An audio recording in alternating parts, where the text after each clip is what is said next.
Meeting. Janet, would you please take attendance? Trustees present this evening are Trustee Aguilar, Trustee Real, Trustee Lorenzo Calderon, Trustee Ortega, and Trustee Ciro Calderon. You have a full quorum. Thank you, Janet. Item A2, would you please stand up for the Pledge of Allegiance?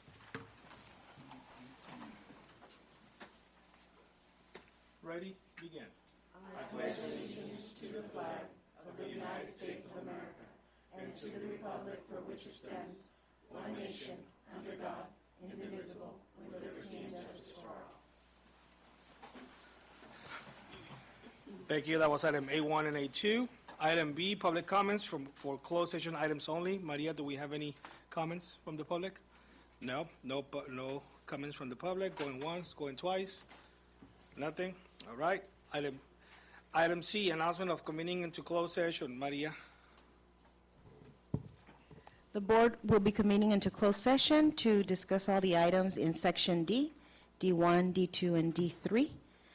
And it's about 5:03, 5:04, so we should be resuming back at about 6:04. Thank you, Maria. So at this point, we will be going into a closed session. See you in about an hour. Thanks.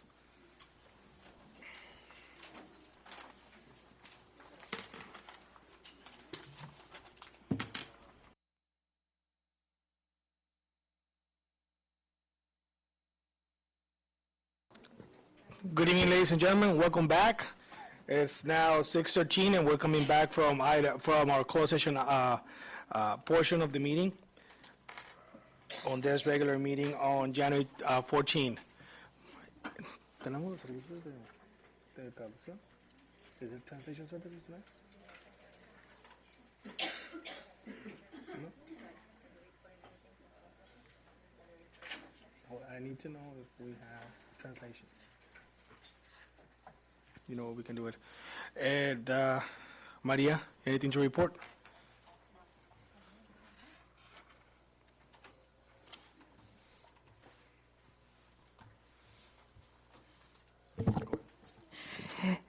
The board did not take any actions in closed session. However, they did give the superintendent direction to deal with an employee request matter for employee 8294.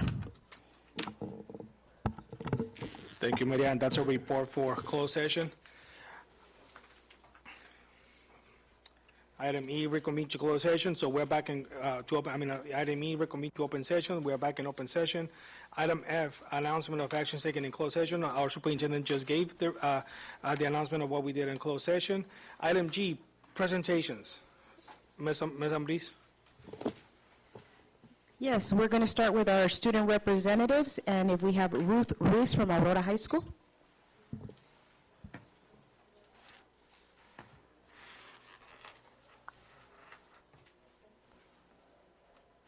There we go. All right. There? Okay.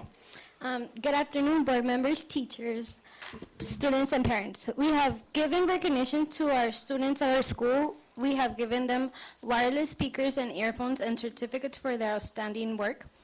Also, we have been receiving new transfers from Calexico High School. And we have been very busy with orientations and providing them with information to their parents and the students. Next Friday, we will have our first assembly of the year, and it will be held during 5th period. And pretty much there are no activities for this month until next month.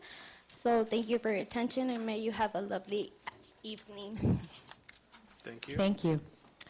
For Calexico High School, main campus, Iran Martinez.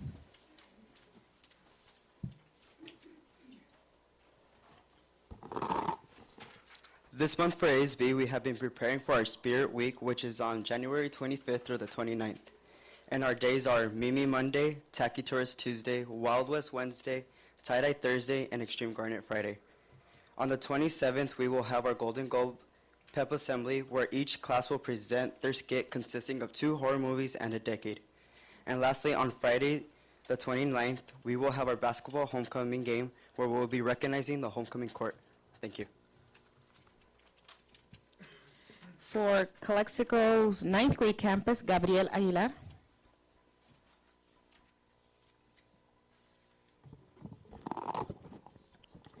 Good evening, board members, administrators, teachers, parents, and fellow students.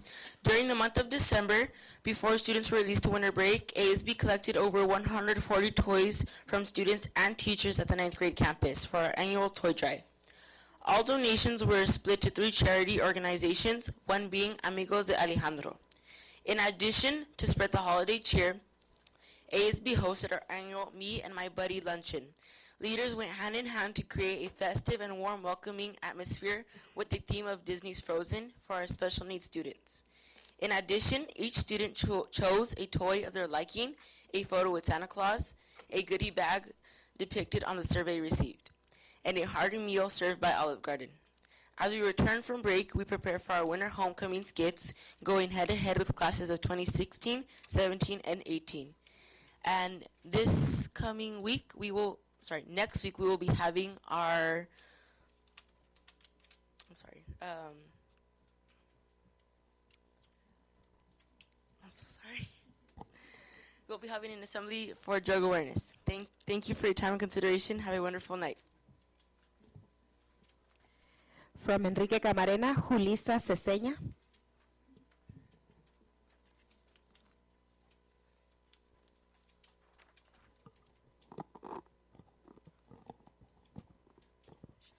Good afternoon, board members, administrators, teachers, parents, and fellow students.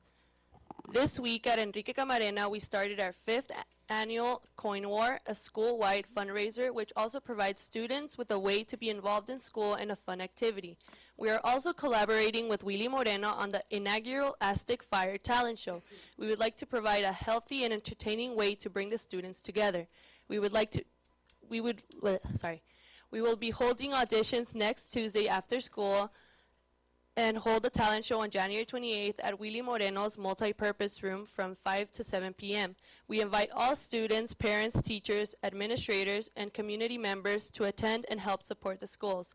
First semester grades are out, and Mr. Romero is reported that over 40% of the student body has made the academic honor roll with a 3.0 GPA or above. We invite all board members to attend our honor roll assembly for parents and students scheduled for January 29th. We hope to see you all there for our events. Thank you. And from Willy Moreno, Johnny Valenzuela.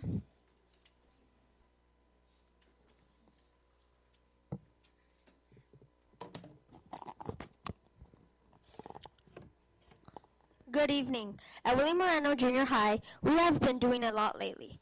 On December 16th, we had Santa photos. ASB created a background and we decorated it so it looked a lot like Christmas. We even had a visit from Santa Claus. In January, we will be having a talent show with Enrique Camarena, and it will be held on January 28th at the Willie Moreno multi-purpose room. It will be called the Aztec Fire Talent Show. We are planning to have a pep rally next week to cheer our athletes for the current sports. We'll be also having a noon activity tomorrow where we'll be introducing our athletes. On January 12th, we will be having a Valentine dance and Valentine photos. We will also continue with our monthly recycling program, so you have to collect 50 bottles to get 5 house points. Our ASB store has been doing very well lately. We have been selling Rice Krispie bars, Cinnamon Toast Crunch bars, Cheez-Its, and popsicles. We also have an AR and an accelerated math store, where our currency is tickets earned in class. For every point you get when you take a test on a book, you get a ticket. We sell a lot of things from pencils to bookmarks to licorice. In February, we will be selling Valentine grams. We have had some amazing games in the past few months with sports. We have won a lot of games during these months. The sports we have played include volleyball, soccer, softball, and basketball. Thank you for your time and have a wonderful evening. Thank you. So now we'll start with the recognitions of Students of the Month. So for Aurora High School, you'll be reading? So Gabriela Aguilar from the 9th grade will read the biography for Miss Ruth Reese. So very good. Bring them up. Ruth describes herself as a dedicated and responsible student, A person she looks up to is her dad because he has always done absolutely everything to help her out and is an outstanding father and husband. Something that motivates her to work hard is that she is about to graduate. Ruth wants to attend college after high school. An advice she would give to her fellow classmates is that to not be afraid to take risk, and if a door closes, another door is about to open with much more opportunities. Congratulations, Ruth.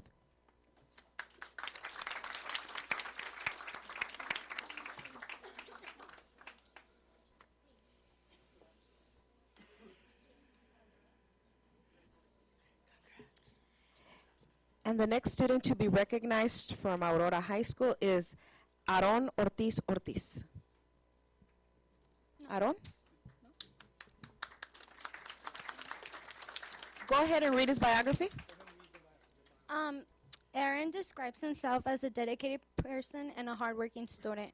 A person he looks up to is his grandmother because he has shown him to never give up.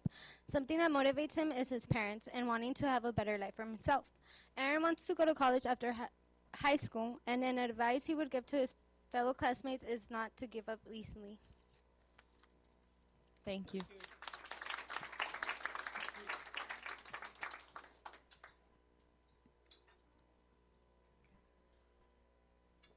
Okay, so for Calexico High School, Perla Escobar. Come on up.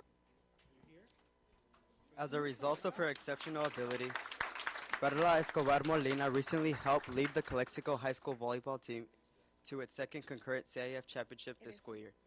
Perla began her studies in Calexico High School District as a student in the first grade at Kennedy Gardens after having attended Kennedy Gardens in El Centro.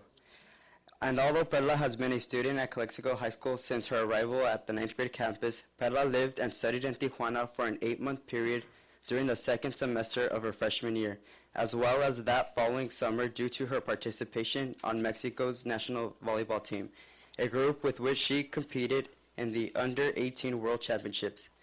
It was a grueling process for her to be selected as one of Mexico's 12 representatives that also involved her having to temporarily move away from home. Mexico placed 15th out of 30 during that particular competition.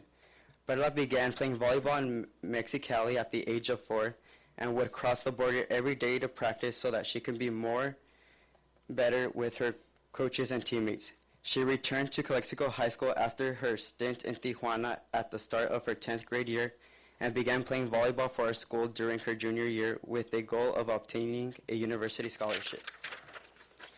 In her experience at Calexico High School, Perla says that forensic psychology, a class that she took with Miss Null her junior year, has been her favorite class.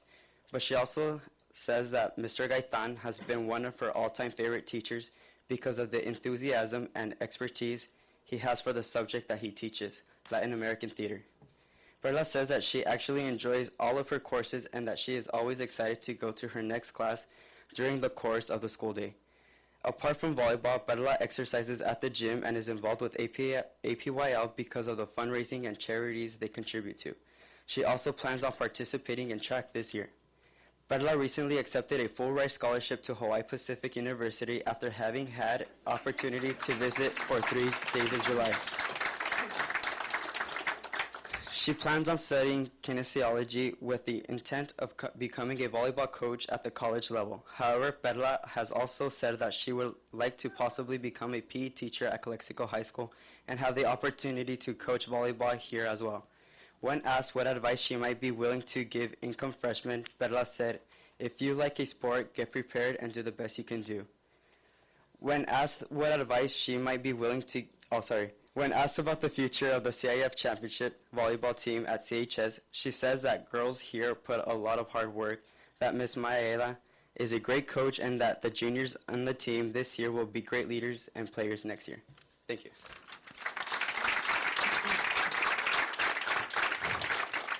And we have for Oh, I know.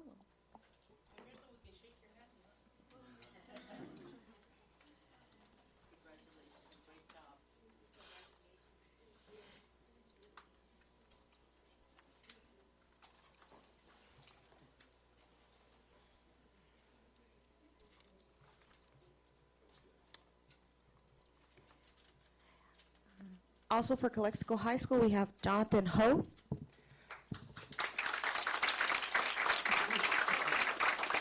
Although Jonathan Ho was born in El Centro, he was raised in Calexico and has lived in the same house for as long as he can remember. Since having started attending Calexico High School in 9th grade, he says one of the things he likes most about our school is the people, and how people at Calexico High School express themselves and are open.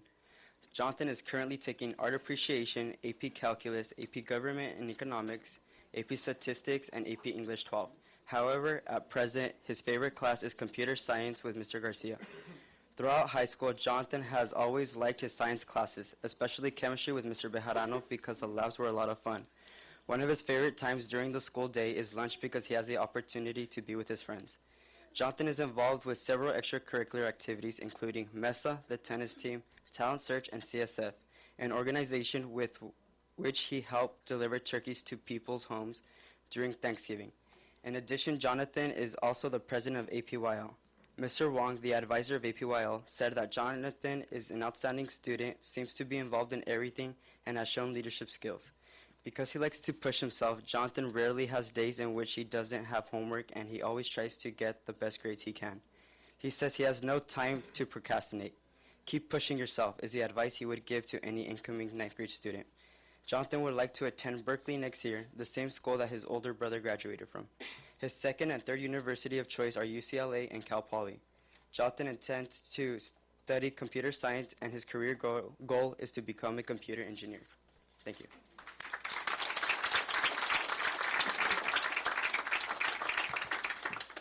Continuing with Calexico High School, representing the 9th grade campus, Brianna Amparano.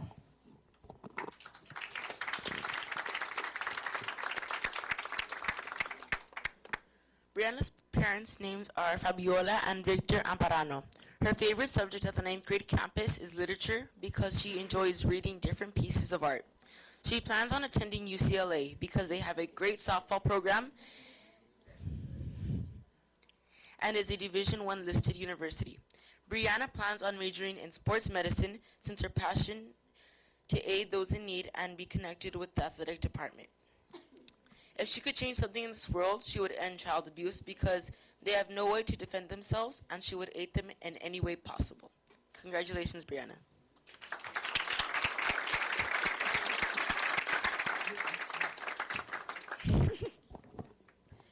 And rounding up the high school campus, Isidro Gomez.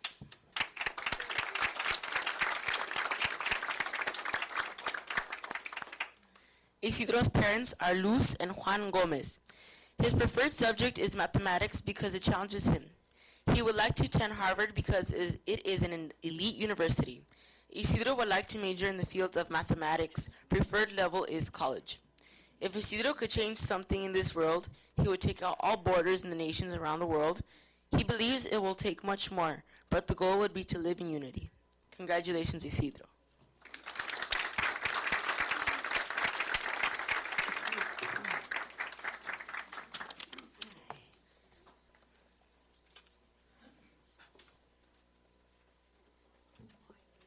For Enrique Camarena, we have Alexandra Garcia.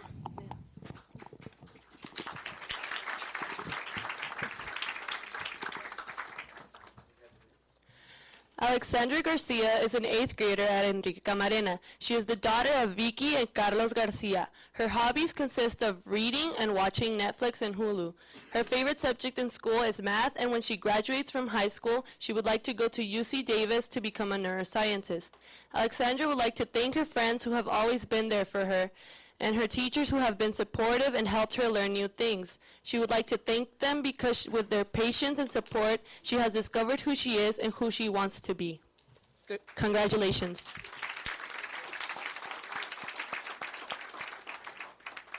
Jesus León.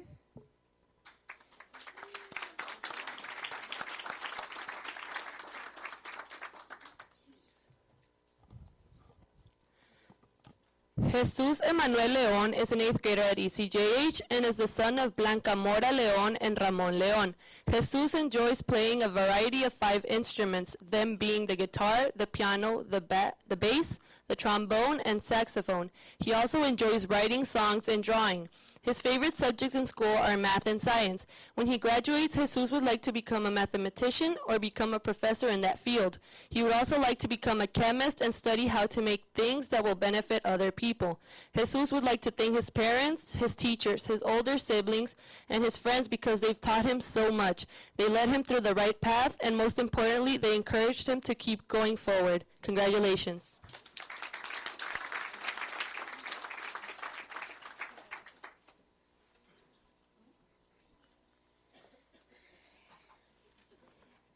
And rounding up the student recognitions tonight, we have Citlali Jauregui from Willie Moreno.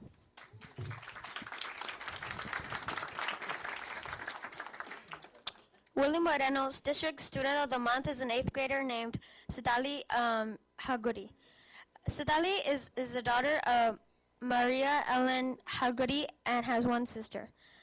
Sidali's favorite thing is to eat pizza, and she enjoys listening to pop music. She loves the color blue, purple, and yellow almost as she loves PE.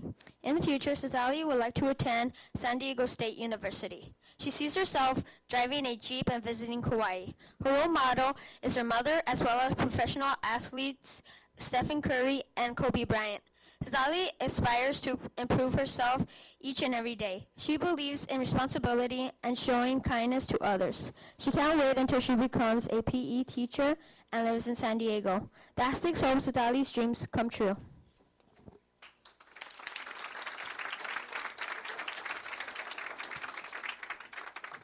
And for Willie Moreno, we also have Mariana Ledesma.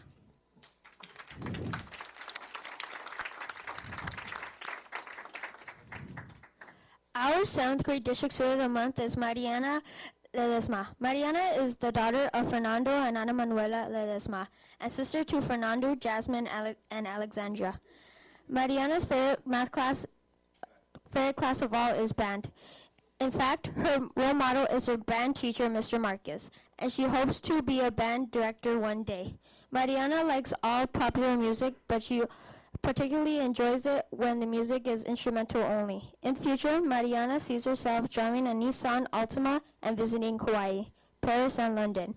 She wishes to earn a GPA of higher than 4.0 in high school so she can earn a scholarship and attend the music school of her choice. The Aztecs wish Mariana the best in her future endeavors.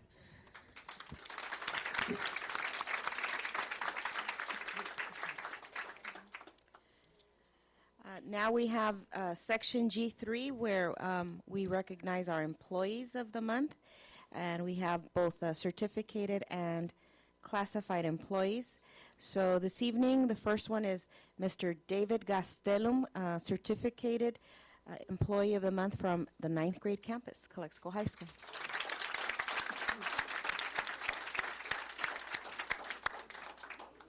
And Ms. Williams. Yay, Mr. Gastelum, congratulations. A little bit about Mr. Gastelum. When I walk into Mr. Gastelum's classroom, I always witness professionalism, engagement, fun activities, and very high expectations. Mr. Gastelum is an outstanding educator whose heart is in the right place. He's educated to our students, professionally and personally. Students love attending his classes, but students also enjoy talking to him and seeing him as a role model. In his class, he does a great job finding ways to engage all students, regardless of their learning levels. And I've met Mr. Gastelum 5 years ago, and in 5 years, I've never heard a complaint from him or a challenge, an obstacle, but I've always heard solutions, opportunities, and possibilities. And it's always very exciting to hear that. So, Mr. Gastelum, congratulations on behalf of I'm sure thousands of Bulldog students that you have educated, that you have helped, that you have inspired. I thank you. I'm excited to have you on our team, the best team at our district, right? Best team, no offense to junior highs, but best team in our district. So very well-deserved recognitions. Thank you, Mr. Gastelum, for your dedication and all that you do for our students. Thank you. Thank you, Mrs. Williams. And now we have Ms. Joanne Hansen will be reading the biography for Ms. Lupita Castro from Dual School, also certificated Employee of the Month.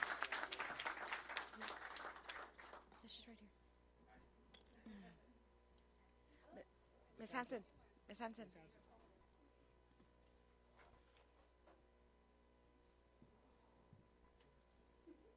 Good evening. It's not easy to be a new teacher, to change a grade level, or change your school. But if you land on the same team as Mrs. Castro, you won't want to leave. She listens to colleagues, parents, and students. She invests herself to help in any way. She volunteers her time and will adjust her schedule to positively affect another. She stands up to challenges, welcomes new approaches, and prides herself in what she knows, while also being a lifelong learner. A year to remember is what she strives to create for everyone. She has a positive outlook. It's contagious. It's amazing to see it catch on, to see the ripples from her actions. Month after month, she has high attendance percentages, for example. It's a privilege to be amongst a gem such as Mrs. Castro. Dual, our district, and the community did win the Powerball with Lupita Castro.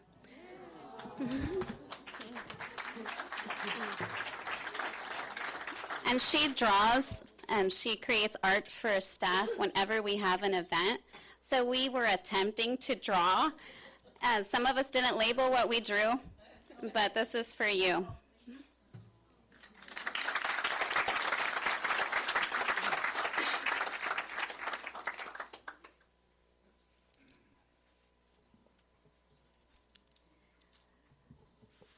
For the next person on our list is Mrs. Margie Espinosa, and she is Classified Employee of the Month from the district office.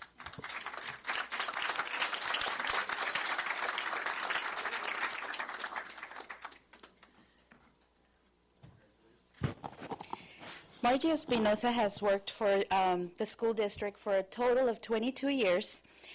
Her career started in 1988 when she began working as a project office clerk at Kennedy Gardens.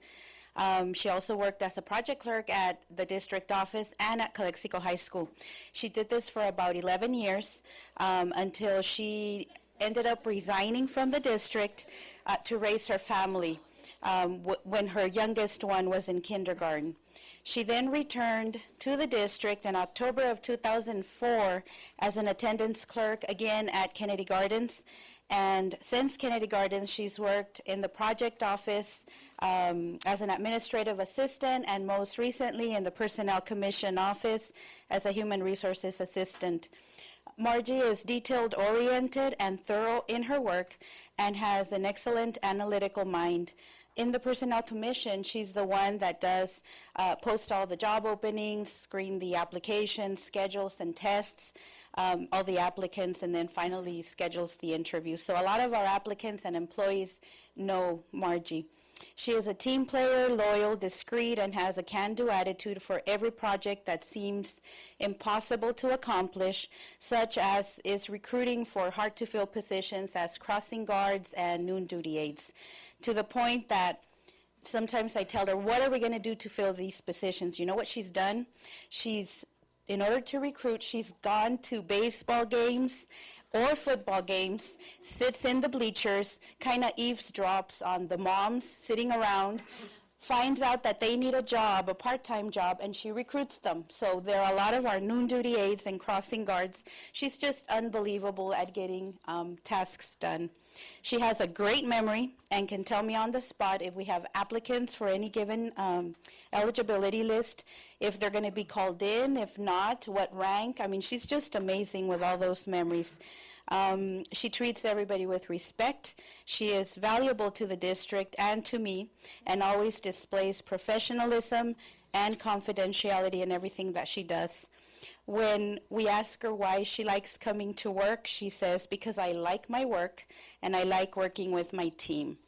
Her co-workers describe her as being honest, hardworking, a team player, and they admire how she's able to juggle being a mom and work. I think she's an outstanding employee. Congratulations, Margie.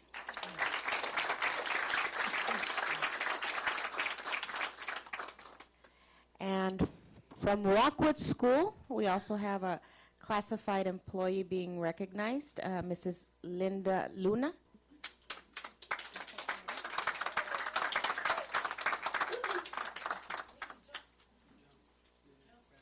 Oh, okay. No, go ahead.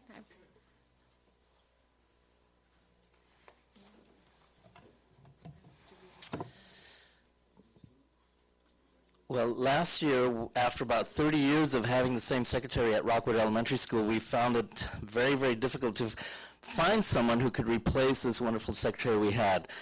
After interviewing hundreds and thousands of people, the fate of Rockwood Elementary School was in our hands of the committee that was doing the interviewing. And we are so lucky to have found Ms. Linda Luna.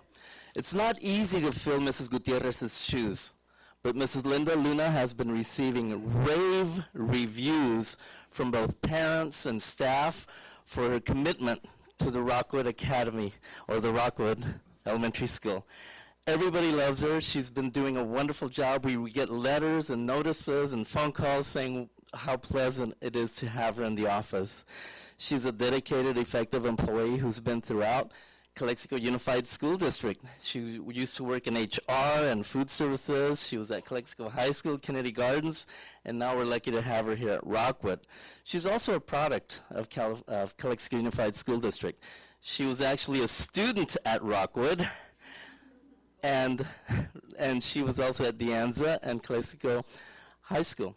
She's worked all over Calexico, El Centro, and Brawley, so she knows the community very, very well. She's also been a volunteer secretary at different organizations throughout the school district and throughout the city. So with her expertise and experience, she's able to apply it so thoroughly and so efficiently in her job.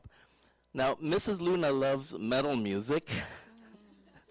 And I asked her why. She says, because it's so soothing. So everybody to his own. So her favorite band besides the Beatles is, what was it that you said? Iron Maiden? But there's nothing wrong with it. It's wonderful. And to be at Rockwood, you really have to be a music lover. I wonder why. I wonder if she likes other types of music. But it's just a joy to have her in the front office. She's patient, professional, and it's just wonderful to have her at Rockwood. When a teacher is absent, we call a substitute. When the principal is absent, nobody even notices, right, if I'm off campus. But when she's absent, everyone notices. And we're just so happy to have her at Rockwood Elementary School. Thank you, Ms. Linda. And Ms. Luna, welcome to Rockwood.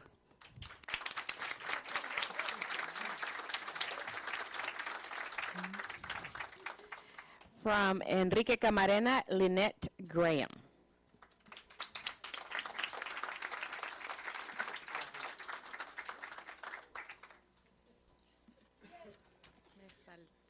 Good evening, everyone. It gives me great pleasure to introduce to you and share a little bit about a co-worker of ours at Enrique Camarena Junior High School.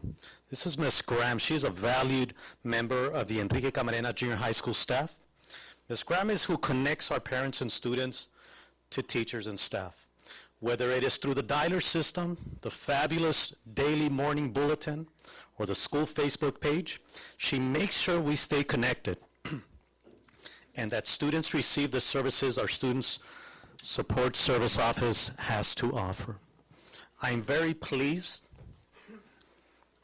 in that she takes great pride in making sure that students are recognized when they deserve to be recognized, and that parents come to each and every Student of the Month assembly. For any school event, when it comes to Ms. Graham, I can be sure that she will add that special touch to make the event an even better one for students, and Ms. Graham, I thank you for that. It gives me great pleasure to credit Ms. Graham for her hard work that has led to the student attendance success rate at Enrique Camarena Junior High School that students are recognized for. You see, it starts with attendance, communication, parent participation, that leads to student achievement. Whether she knows it or not, she and her office partners play that very important role that makes students and staff proud to be a Firebird. Thank you very much, Ms. Graham.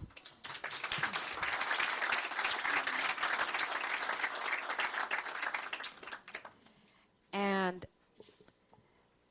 definitely not the least, but the last one for tonight, Mr. George Miranda, certificated from Willie Moreno.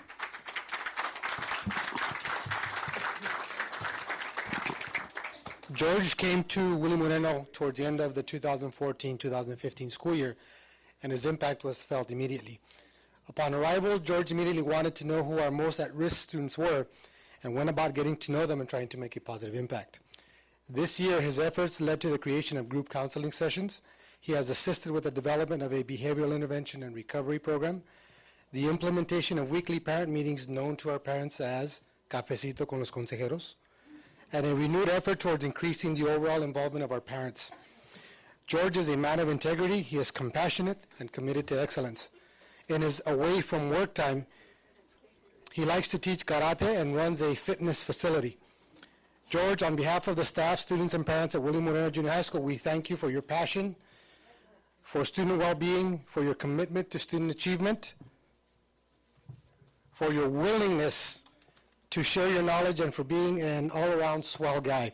You are a valued member of our Aztec family. Congratulations on your recognition. Yes. He has a great facility in Imperial. Yeah. So at this point, first of all, congratulations to everybody that was recognized today.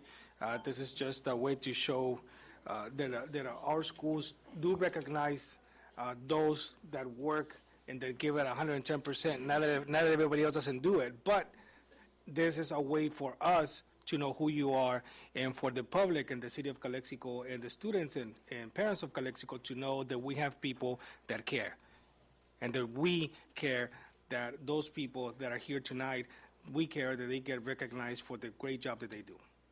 Thank you. Again, thank you on behalf of the board. Thank you for the great job that you're doing. So at this point, we're going to take a short 5-minute break. Kids, don't go crazy on the cake, okay? We still have tomorrow, and you're going to drive your parents crazy tonight when you can't go to sleep at 10, okay? So we're going to take a 5-minute break and enjoy the coffee and cake outside. Thank you.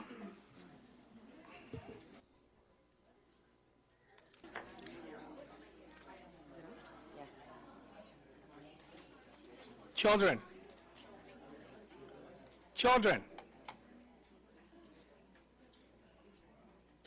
Yes. Principals.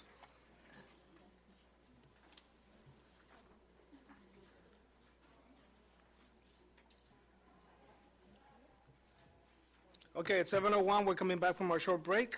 Welcome back to our meeting.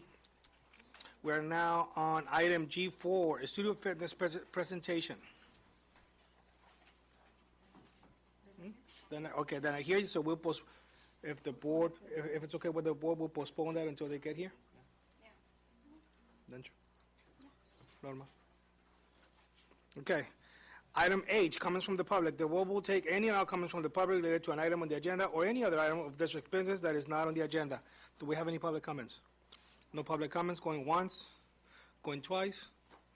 Item H, done. Item I, consent agenda. All items appearing will be acted upon one motion without discussion. Do we have a motion to approve item I? Motion. There's a motion by Mr. Calderon Jr. Is there a second?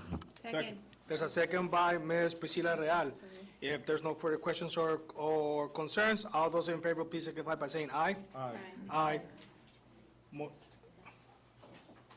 Aye. Motion passes 5-0. Voting in favor are Ms. Aguilar, Ms. Real, Mr. Calderon Jr., Mr. Ortega, and myself, Mr. Calderon. Item J, information items. Item J1, superintendent's report. Maria? Yes, good evening and welcome to the first regular meeting of the school year, and welcome Ms. Aguilar to the board. Our enrollment for our district as of January the 12th, a couple days ago, is 9,200 students, very round number. Calexico High School continues, of course, to lead with the enrollment at 3,002. And so I just wanted you to make a note of those numbers. Student athlete recognitions. We were notified yesterday and today from our athletic director, Trabuco, from Calexico High School, number one, that our soccer team, the newest Union Tribune rankings have the boys soccer team ranked number 10 in the section rankings, all of San Diego. They tied number 2, Poway, and lost to number 1, Torrey Pines 1-0, so they're doing very well so far this season. Senior Casey Cazares at Calexico High School. Mr. Trabuco notified us today as well that she would be signing her letter of intent to play softball for LSU at Alexandria. So congratulations, Casey. She has a scholarship to play at LSU to play softball. Varner Gym upgrade update. Tonight's agenda has an item, K5, for board review and approval of Phase 1 of the construction for Varner Gym. The construction project includes a new roof. For Phase 1 includes a new roof, gym floor, and HVAC units for what we fondly call the new gym. Upgrading Varner Gym will be completed in 2 phases, with tonight's K5 serving as Phase 1. Phase 2 will come up in the future board meeting, as that phase is intended to be inclusive of restroom upgrades and bleacher replacement. The Varner Gym project was split into 2 phases so that we can get started on the part that does not require the Department of State Architect's approval, or what we call DSA. The restroom and bleachers phase, however, does require DSA approval and hence will take a bit longer. In order to not hold up the entire project, Phase 1 will commence on February the 1st, if board approved tonight, of course. And if you have any questions regarding the upgrade, we have Mr. Sanders, our architect, here to address any questions. School visits for the safety projects. I visited, along with Mr. De La Rosa and Mr. Nielsen, 4 elementary schools that will get fencing for safety purposes. Blanche Charles, Cesar Chavez, Dual, and Rockwood. And Dual and Rockwood will also get a bit of a facelift, much needed, in their school's main offices. The band booster. Documentation is key to keeping our booster clubs active in our schools. Currently, our band booster has received a letter from our business department that their booster organization is suspended from doing business as a booster club on behalf of Calexico High School, as they have not been able to provide appropriate receipts and documentation for expenditures of the last 2 or 3 months. The suspension is only until such a time that the required documentation is provided to our business department. Pool progress. Our pool project is advancing. The cement has been poured and right in time, just ahead of the rain from the past few days. So that's a good thing. And it just looks huge out there. Then more about the pool, and actually about pool funding, the RDA funding. Board members, most of you are aware, I'm not sure how much you were aware yet, Ms. Aguilar. As you're aware, part of our funding for the pool is held in trust for the bond with the City of Calexico. We received notice from the state's Department of Finance that the amount that's held in trust, which is 1.4, is actually not available for use by CUSD at this time. The state's Department of Finance representatives, in essence, are saying to us that the funds being held in trust by the City of Calexico for the school district to be used for the pool cannot be used by the school district. This is the 1.4 million from RDA that belongs to CUSD and that we make the debt service payments on. The claim, according to the Department of Finance, is that we can only use about $72,000 worth of that money only. Again, CUSD has been making the yearly debt service payments in the amount of about $360,000 a year since 2011. This matter and all of the bond documents that we have been forwarded to legal counsel. They are currently researching the matter and will be providing us a legal opinion and advice on how to next proceed with this very, very serious matter. And the last item is the LCAP.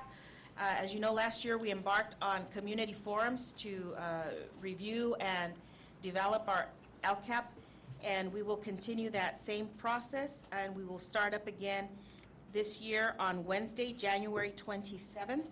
at 6 p.m., and the school that has graciously accepted to be the kickoff school this year is Enrique Camarena Junior High. So Mr.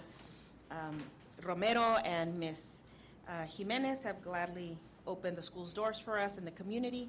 So 6 p.m., Wednesday, January 27th, for LCAP Community Forum number 1. Thank you. I have a question or a comment, if I may. It was my understanding that that money held in trust by RDA was specifically allocated for the use of constructing a pool. You are correct, Ms. Aguilar. That is the belief that we all had here in the district. Apparently, without going into all of the details that I don't have in front of me, but in a nutshell, the Department of Finance is saying that that type of RDA bonding or fund, the way it was set up as the city being the bypass agency, is not how it is supposed to be done, and that they don't know how it is that that was ever set up to begin with. And of course, this is obviously something that predates just about everybody on this board, and maybe even you as well. I know it predates me. And so that's why we're going into this. We've had conversations and phone conferences with the city and the Department of Finance from the state of California, where Marshall Lynn from, I guess, ISOM Advisors on behalf of the city and the city's interim finance director have been there providing information, trying to convince the Department of Finance that the money does belong to the city, to the district, because we are making the debt service payments. And so they took all of that into consideration, and I believe late December, Ms. Randall, we received notice that after reviewing everything, they still do not believe that the money is rightfully for us. And so we have an issue with that, because we have been making a $360,000 a year payment on this since 2011. And so that is why our legal counsel is generating an opinion, and we're waiting on their decision within the next few days so that they can advise us on how best to proceed with this matter.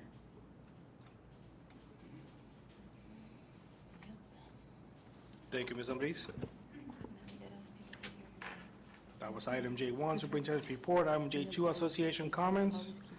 Do we have anybody from ACT? No comments at this time, but Happy New Year to all of you. Thank you. Happy New Year to you too. And CSEA? Okay, she's here. Thank you.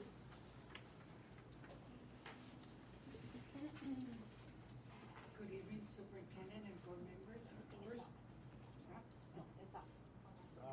There you go. No. There. Good evening, Superintendent, board members. First of all, I want to say congratulations, Norma Aguilar, for being appointed as board member.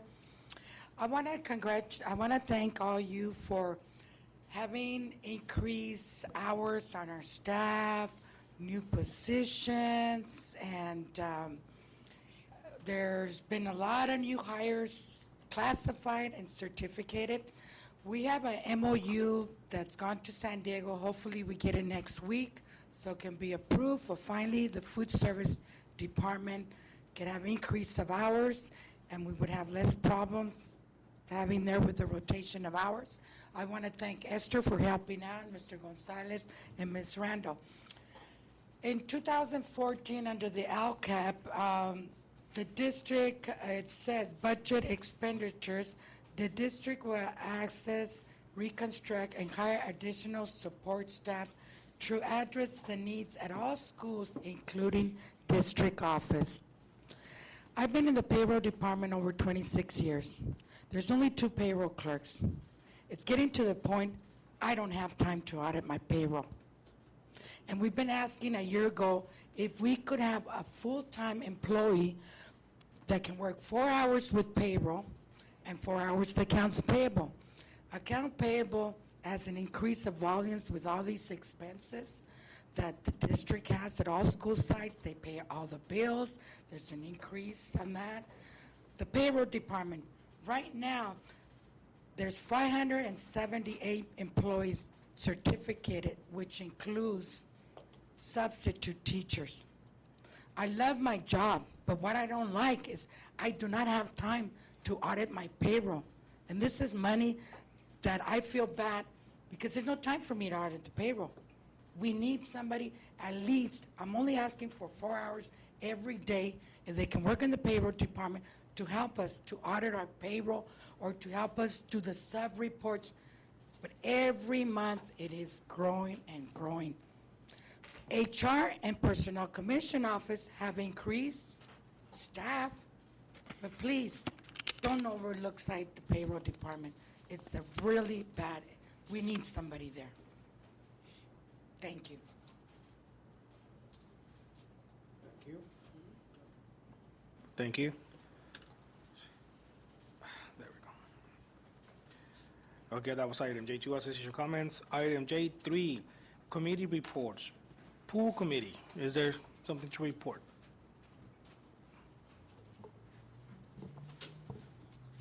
I have nothing to add, but Ms. Mai Randall, I'm sure, does. Okay. How could you tell? No. Good evening, trustees. Good evening, trustees. I just have a brief update, just to let the board know that we're going to have our next pool committee on January 20th, which is next Wednesday. And we're going to welcome our newest trustee to the committee, which is Mr. Lorenzo Calderon, Jr., to the committee. And we plan to, at our following board meeting, be able to present to the board some mock-ups as to what the color scheme is going to look like, and be able to present that information to the board at that time. So that's just my brief update for tonight for the pool committee. Thank you, Ms. Randall. Thank you. Insurance committee, is there something to report? Have they met? There we go.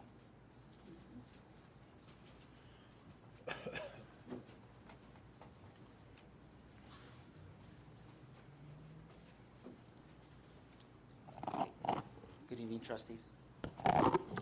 For the Insurance Committee, last meeting was on December the 16th, 2015, and we met with representatives of both CSCA and ACT as well.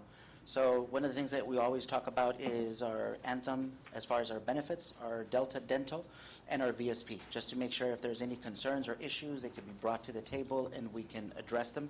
So I'm glad to report that for the last couple of months, we've have had no issues when it comes to our health and benefits to our membership. The other thing that we've been discussing is going out to market, and the purpose for going out to market is to see if there's a possibility of bringing cost savings to the district when it comes to benefits. There is the following timeline that on January the 15th, there is a due date of marketing and renewal from Blue Anthem itself. Then on January the 19th, which is our next meeting that is scheduled, we will start looking at preliminary renewal and marketing results. In other words, anybody who put in their proposals, then we'll take a look at them. We'll also continue on February the 17th, looking at our continued marketing and renewal discussion.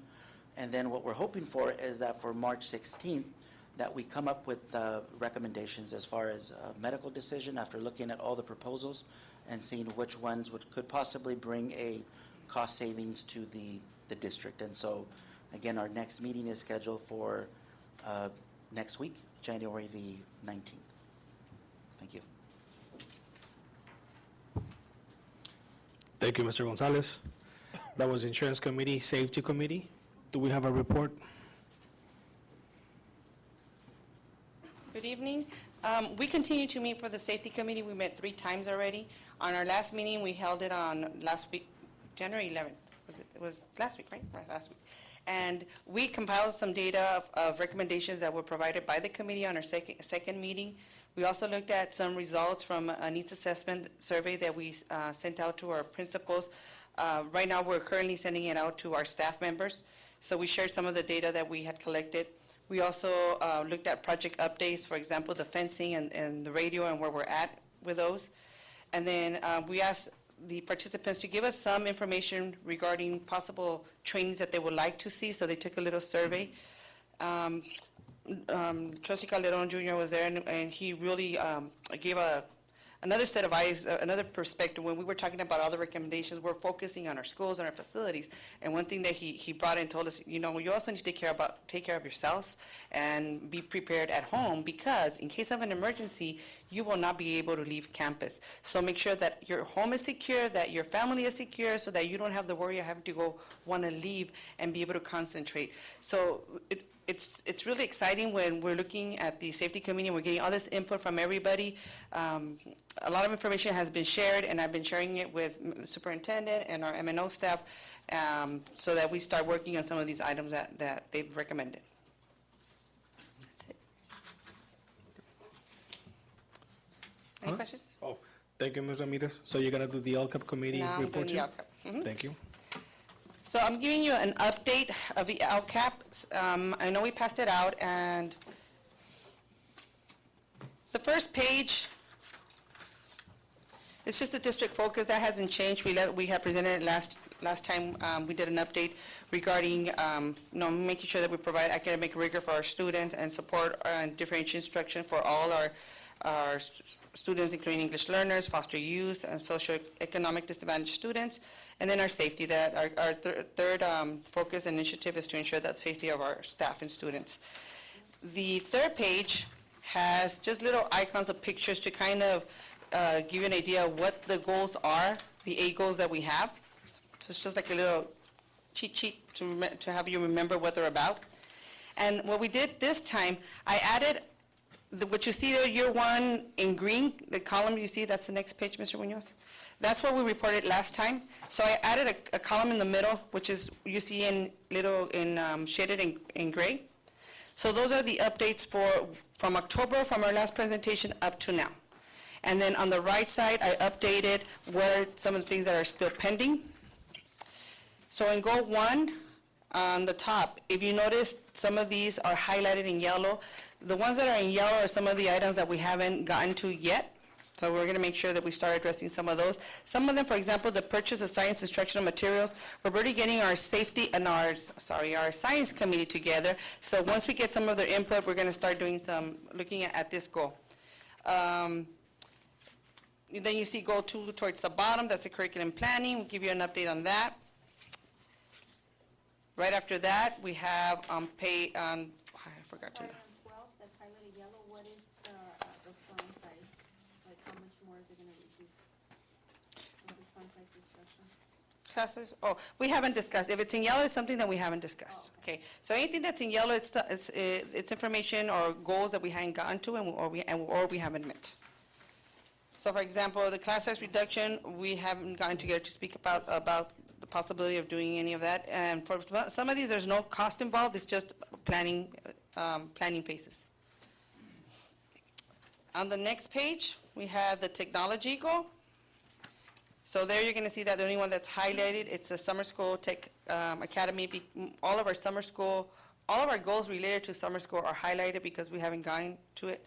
We will be having our Ed Services meeting in 2 weeks, and one of the agenda items is going to be summer school. So we're going to start looking at the summer school plans already. After that page is goal 4. This is college and career readiness. So one of the goals that we haven't addressed was providing PD to teachers who will be offering the new AP courses. We didn't have any new AP courses, right, Ms. Williams? We didn't add AP courses. I think we have the same AP courses. I believe 1 AP on the BJ left. Okay, so what I will do is I will meet with Ms. Turn it on? No, you're right. I'm sorry, Ms. Ramirez. It was a new course, but it was not an AP course. Okay, so there are, I don't know if you can hear me. No, hold on. It's red, it's green, it's flashing. Testing? Yeah, it's on. There? Okay.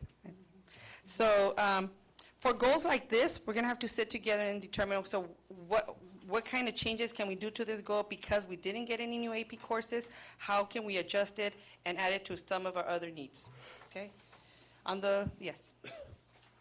Are all of these changes only for? Are they only just for college readiness? Are there, because I know we have the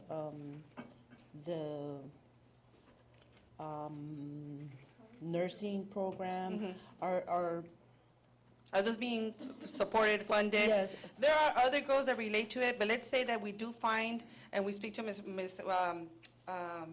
Williams, she says, you know, we actually have this program that we could actually need more supplies, then we can go in and edit our goal, and then at the end of the year, we just give an update at which goals we added to or we had to change, because like this one, if we didn't hire new AP instructors, then the money's there. Correct. Yeah, so we'll do adjustments. So, and will there be, well, maybe I'm asking it at the wrong place, but I'll ask it and you tell me no. Are there plans in the future to provide other avenues for students, say, for example, becoming an apprentice electrician, you know, something besides college? Oh, yeah.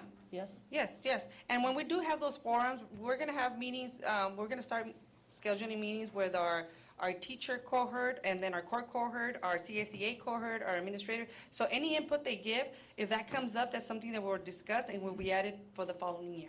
Okay, So, yes. thank you. So on the next page, continue, for example, articulation between the high school and the junior high schools, and sixth grade. We haven't gotten to that. Most of the time, we tend to meet towards the end of the school year, so eventually we'll get to that one. Parent graduation participation policy, that's something that we have to go back and revisit what is our existing policy and if there's anything that we need to edit. So I will be meeting with Ms. Williams and the counselors for that one. And then you have the career technical education for summer school. So this is to provide CTE courses for our English learners during our summer school. 5 is on pupil engagement and climate.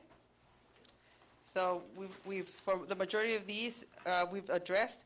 There's one that we're still looking at, and this is to develop a plan for elementary sports intramural program. So for that one, we need to set up a committee. Okay, so we're going to start working on an MOU and meeting with our ACT representatives for that one. Following page is just a continuation of some of the items that we already have addressed. And then we get to goal 6 on parent involvement. So the one goal that we have pending here is provide incentives for parents who participate in activities and or trainings, for example, lanyards, pens, children's logos, and so on. For this one, we only had allotted $2,500 for incentives for all schools. So one of the reasons we haven't touched it is because $2,500 is not enough for all the schools. So we're waiting to see if we'll be able to pull monies from this, within the same goal, from monies that haven't been spent, so that we can increase it, and that way we can spread it out to all the sites. Yes. Ms. Ramirez, I'd like just to make a recommendation. I don't know if it's done now, but we have 3 schools with marquees. And is it possible that you can start advertising so the parents can see that we're going to have a meeting, LCAP meeting coming? I mean, soon? Oh, we could, sure. Yeah, so they know and they see it, because, I mean, I just saw Kiki's Yes. marquee, and it's on all night, and parents can see that, and hopefully we can improve our. So we will send attendance. an email to our sites that have the marquees. And since we are talking about advertising, do we advertise, well, I know we advertise on our website, but what about, do we contact our local newspapers?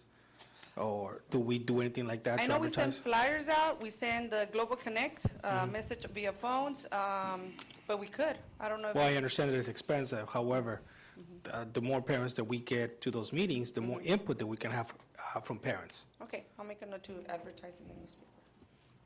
Thank you. Uh-huh. Okay, so then, right below that, we start with goal 7, which is facilities and safety. So most of these have been addressed, and we will continue to work with them. Many of these are items that we're currently working, like the fencing, the radios. We continue to assess our crossing guards, our proctors, campus security. So if you go on to the next actions, 14, 15, and 16, those have also been addressed, and again, we continue to work with these goals. Then the last goal is Goal 8, that addresses our English learners. So for most of these, we've addressed. If you go to the last page for this goal, the only one that's still pending is our summer school. So there's several for summer school that we will be working with and we'll be discussing in our next Ed Services meeting. Towards the end, you're going to see a table of our expenditures, and I do want to share that we inadvertently did not include the table at the bottom on our last LCAP update. So if you see now, you have two different tables. On our last LCAP, we included this, and for some reason we forgot to copy and paste this section in our original. Our LCAP is under two different goals. Part of our funding counts as 15%, and the other one is 85%. So we had it included at the bottom. So if you go to the next page, what we did is this time, so that it didn't happen again, we just put both of them together. And then I did give you an amended copy. So you should have it right there next to your desk. Well, we had the break, I put it on next to your items, because we found some mistakes in the numbers that we had here in the original copy that we gave you. So this part on the top has the expenditures for the 0134 and the 000, which is our LCAP monies. And in the bottom, there's a special funds, which we call our concentrated grants. And this is specifically for our low-income English learners and foster youth subgroups. And ideas of how these are expended, for example, our college and career readiness, that's going to pay for some of our career tech summer schools. So that's why we have the money still there. It hasn't been encumbered yet because we'll use it until summer school. For the pupil engagement in school climate, here we have our migrant coordinator, our social worker, and our homeless liaison. So those jobs are coming up. So the only money that's been expended so far is what we paid our migrant coordinator, sorry. And then the last one, our English learners, those 150,000 are for summer school. So we'll be spending those as soon as summer school starts. And that's it. Any questions? Board members, do you have any questions? Lencho? Eric? Okay, thank you. Thank you, Ms. Ramirez. That was item J3. The last item right there was LCAP committee report. Item J4, facilities update, perimeter fencing. Maria? Okay, Mr. Nielsen is going to come up and give you more specifics. As I shared in my report, we did do the visits at 4 of the schools that we have identified as needing the perimeter fencing that obviously goes in line with the aesthetics of the schools and provides the much-needed security in avoiding unwanted intruders, et cetera. And so Mr. Nielsen will give you much more detail. Good evening, Board. So with the help of the Superintendent, Chris De La Rosa, myself, and working with the administrators of each site that we have plotted here, we were able to come up with a plan to install new gates at the entrance of each school to help funnel and corral the folks, the people, into the offices. So that way, the intent is any business that needs to be conducted on a campus should be conducted in the front office. To check in, exactly. So that way the site administrators, the site knows exactly who's on their campus at any given time. So if we can zoom into, start there at Blanche Charles is fine, or Dual, either one.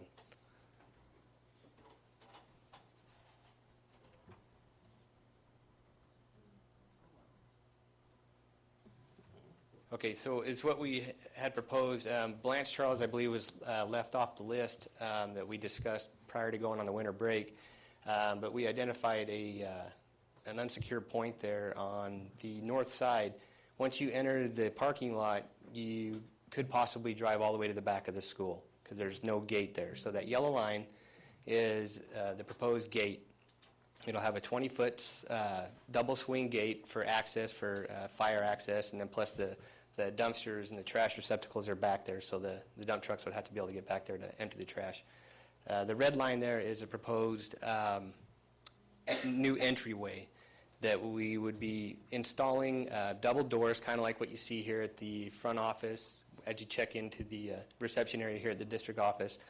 the nice aluminum paned double doors with panic bars and windows and a decorative wall there. So what that's going to do is force people to go into the main office, check in, and not just be able to have free roam on the campus. Okay, and we can go ahead and jump to the next school there. Okay, Dual needed a lot of work, as you can see, but working with Ms. Hanson, we were able to figure it out, and this was the best way to get that to happen. So you see multiple gates going up there.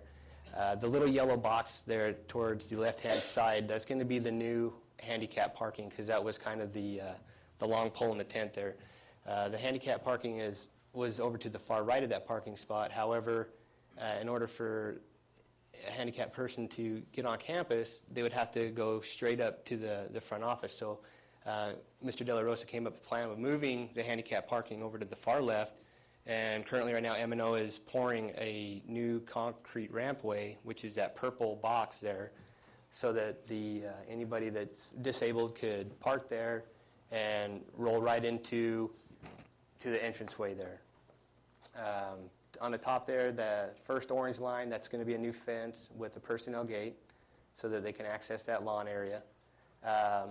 The second orange gate is another fence that kind of contours the concrete there, and it's going to have double swing gates exiting the multi-purpose room, the cafeteria there, along with another set of double gates there with panic bars to exit the campus. Once again, we're redoing the front office there so that we can have access so the parents can check in one door and then exit through the next door. And that took some moving their counter space and moving it around, and hopefully we can get that remodeled here shortly to make it look like a nice office. In the back there, there's in between each one of those classroom wings is a chain link fence, with the exception of that last one. So there's no way to, I guess when the kids are out at recess, keep them out there, and kids have a tendency to wander. We all know that. So the idea was to finish that chain link fence there, that first green line. Yeah, and so that there'll be a double swing gate there as well for access, but we'll be able to keep the kids in one spot if needed. And then the last gate there, that's to help keep the kindergarten kids from wandering away from their site, because currently it's just wide open right there. I have a question, Jeremy. Yes, sir. The gate that leads to Encinas, right there where the handicap parking is going to be, is that gate going to be open at all times? Technically it could be, because there's nowhere else for them to go. So you're going to actually then the fluorescent, the yellow fluorescent is going to be gate or fencing, correct? It's going to be yes, it's going to be fencing, and there's going to be that little blue pin drop there. Yeah, because you have 4-foot Yes. fencing now. Okay. It's going to be a 6-foot, 6-foot decorative iron fence to match the front of the school there. So. Okay, because I was told that the gate was going to be closed, but now with the fencing, it could be open. Yeah. Yeah. Yeah. So, I mean, there is going to be a fence there, but during normal school hours, it's going to be open so that way people can come in. Like I said, they can access that area, but they can't go anywhere else because of the funneling of the new fencing. We don't have a handicap parking in Encinas? No? No, there's not even a turnout spot like in front of Because Rockwood. of the traffic. And there needs to be one. Yeah. I mean, there's plenty of grass there that could be cut into and have an actual student pick up and drop off. Cesar Chavez, Kennedy, or Rockwood. But actually on the street in Encinas, there's... No. No? So, any more questions on Dual? Next school, please. Okay, Rockwood. So this one's less fencing, but a lot more moving parts. So currently, if you can point out, I think we all know, but for those that don't know where the main office is currently, it's going to be that pink box down there, that reddish box. So currently that's where the main office is. The main student drop-off is over there where the new fences are going to be. So At that point, it's already too late. The pupils are already on the campus, and the front office really can't track that. So what we're proposing to do is take that first classroom that's right there in the green box, and we're going to convert that into the front office. And then put the 2 new gates there or 2 new fences with double swing gates with panic bars so that the kids could still exit. The site administrators can still open it during intake and outtake of students. And if you go ahead and scroll back over. So the current front office is going to become the resource center. Where in that orange box over there, which is a portable, that's where the resource is currently. Is one classroom going to be enough? Yes. Yeah, it's a good sized classroom. It's going to be more than enough room. And then also, there was another portable, if you scroll over a little bit more. Yes, ma'am. Ms. Aguilar, the front classroom that we're talking about, or all the classrooms, are actually bigger than the office. So, and Are so. they from the new building or from No, the from the old ones? building. And so we're proposing that we move the resource, the people who are in the resource room into the main office, because they require less space, and then move the classroom that's being removed into where the resource is, which is a regular portable classroom. So they would have more room, actually, and that's what we're proposing at this time. And that portable is in really good shape, actually. So it's one of the nicer ones. And then that purple box that you see down there, that's a portable classroom right now that I believe is being used for storage but has no power. I guess some time ago there was some talks of removing all the portables and stuff, and things just didn't work out. So prior to them removing it, they disconnected all the power. So we're going to go ahead and re-energize that so that it can be used again for something other than storage. So. Right now it's their book depository. Yeah. Next to their book depository. Yeah. So, but once again, a good trailer, a good portable that's in good shape. Did you talk about the leaning gate? Oh, thank you, Ms. Brees. So the front wrought iron gate that's right there off of Rockwood Avenue, it's leaning pretty severely. We checked it, we looked at it. It's still structurally sound. Is what had happened is the concrete footers that's holding the fence in over time has sunk to one side. It's still sturdy. I don't think it's going to fall over on anybody anytime soon, but it doesn't look good. Talking about the wrought iron fence? Yes, sir. Yeah, it's all leaning. The whole thing. Not as near as bad as the high schools by any stretch, but it's going to get there if we don't fix it.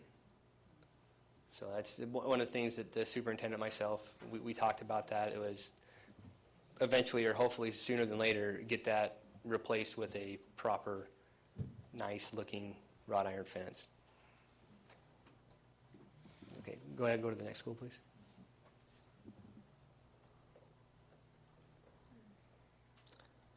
All right, Cesar Chavez. Once again, very nice school. Just there wasn't a whole lot of thought put into the access of this school. I know times were a little bit different back then, but so this is what we propose to do: is put the 2 fences coming off of the existing fence to cordon off those 2 areas in front of the multipurpose room, funneling people into that yellow line there, which is another fence that's going to come off of the multipurpose room, follow the contours of the concrete, and then wrap around to the front of the building. That way, once again, visitors all have to check into the main office instead of just being able to walk on campus and do whatever they're doing. So. And that would allow for, if we needed to put benches under that immediate Ramada area that's right in front of the office, we could put a couple of benches for parents who get there a little bit early to pick up their children. They can wait there in a shaded area, a small shaded area, but nonetheless it's a shaded area, and that would provide them that ease. Are there any questions on Cesar Chavez?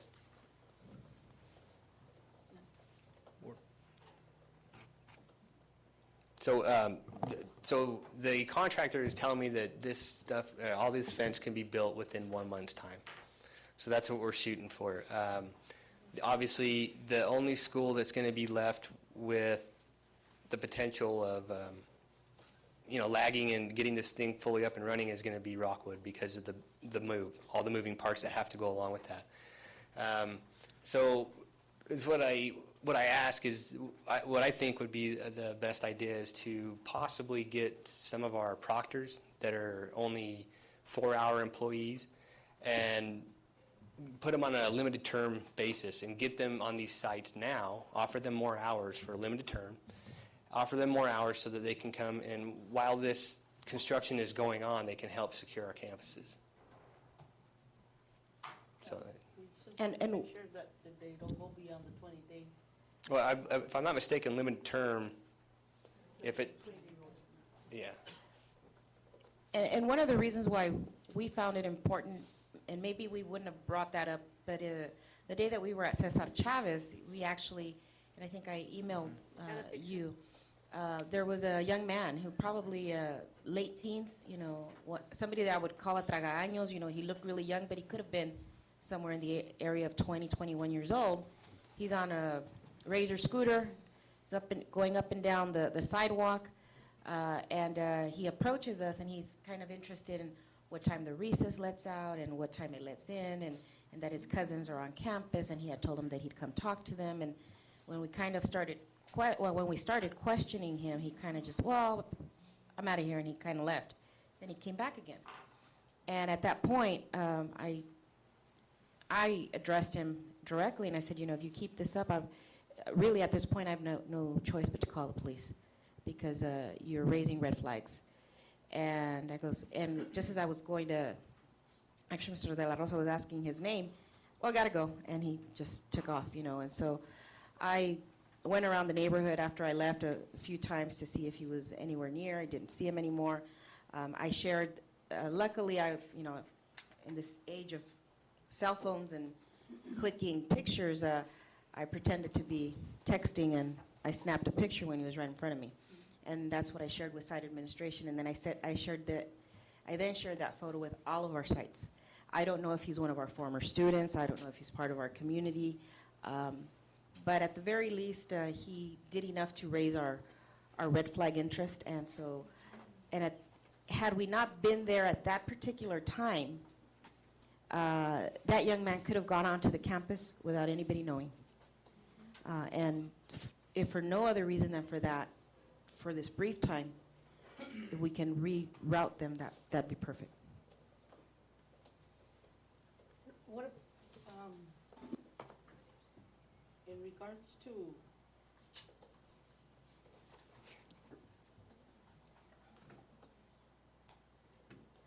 in regards to Rockwood, I can project. What about temporary fencing? That wouldn't be an option? Yeah, temporary fencing for, Well, it's not just the office, but you also said fencing. yeah, that was, can you go back to Rockwood, please? Yeah, we're going to be putting the new wrought iron fences Okay. in there, and that's what those lines going into the main, what's going to be the new main office, that's what it's going to be. Okay. So, yeah, it's not going to be temporary fencing, it's going to be permanent fencing. Okay. There was just a lot of moving parts with that one, so I'm kind of forecasting ahead and seeing that one's going to take a little bit longer. Okay. So the immediate fix, which, with approval, we could get on a limited term some of our part-time employee proctors over there to help secure our campuses until these projects are complete. Okay. Thank you. You're welcome. And just on that note, I'll just take a brief second to just kind of remind our secondary principals, and I say the secondary because they're the ones that have campus security. I've visited all the sites at one time or another, some schools more often than not, and your security for I would say that 99% of the time that I've been there this year have been on the mark. Questioning, especially if I'm not always very good about carrying my tag with me. And some of them are new faces. and who are you, and state your business, and make sure you sign in, and don't forget to sign in. Oh, yes, and, you know, others will say, oh, you know, that's the superintendent. And I said, no, don't stop them. That's exactly what they're supposed to be doing. And so and I've reminded our district staff that to please, whenever they go to any of the sites, whether it's secondary or elementary, to please sign in. Make a point of whatever the security tells them to do, to follow it, to model the behavior, and sign in. And if you remember to please sign out. I'm not always good about signing out, but I'm always very good about signing in now. And sometimes I have the administrative assistants, you know, calling me down saying, hey, don't forget to sign out, Ms. Ambrisi, you know, that's the procedure now. And I just want to commend our school leaders for reinforcing that and congratulate their staff for following, both at secondary and elementary. I just have one question. So you said the projected time to finish this project would be 1 month, and what about the budget as far as expenses to do all the fences? The budget, I believe, was going to be coming out of LCAP under that security goal. So that's going to be that piece of it. I still need to secure bids for, part of that Rockwood remodel is going to have to be cutting a new door in the side of that building. For the office? For the office, correct. So you're going to want one door that's going to be an entrance, and then go down the counterway, and one door to exit. And then at that point, you'd be behind the gate and on the campus. Okay, so all the schools are going to be bid out for, to do the work, nothing's going to be done in-house with any of our... I honestly, with Williams and trying to catch up with the Williams visit and stuff, I can't see our guys doing it. As much as I'd love to do this, it'd be a great project for my guys. I just don't think I have the manpower for it. Yeah, but you know, and once again, depending on that bid threshold, where this remodel comes in, you know, God forbid we go over that bid threshold, and then we have to go out to bid because we're going to lose 10 weeks right there. Yeah. So that's Time of the essence. yes. That's why I'm saying. The fences are going to go up. They're going to go up quickly. It's going to be the office moves and the all that moving components, which is going to take the longest. And that's why I think it's important to get some temporary proctors on these campuses. So with that in mind, would the board consider giving Maria direction on handling what he's proposing, giving some of our proctors extra time? Would the board consider that? I would support that. Okay, just give Maria direction to go ahead and plan for that, Yeah. Direction for what? to award some of our proctors extra time. And these hours are gonna be during school hours? Yes, I assume? so these schools that we're gonna be having work done on, so they have some Some type of security, some sort of so a security. presence there, and Yes. that's why we're going to use the proctors. Would be Exactly. part-time. And it will be It would be the existing part-timers. proctors, they will just be working more hours. And as he explained, the 20-day rule doesn't apply because it would be on a temporary basis, right? Assignment. I don't think so. So would the board consider giving Maria direction on that? She's saying well, Esther's saying it. 20 hours. She's It is gonna apply. clarify a little bit I of that. think If we it should be applies. planned before we do anything like that. I mean, because we have, like, for instance, we have ACES that doesn't have any security, and they're staying through the wee hours of late night. They don't have anyone for security after school. So we have issues with security, so maybe a little more in-depth investigation to this plan.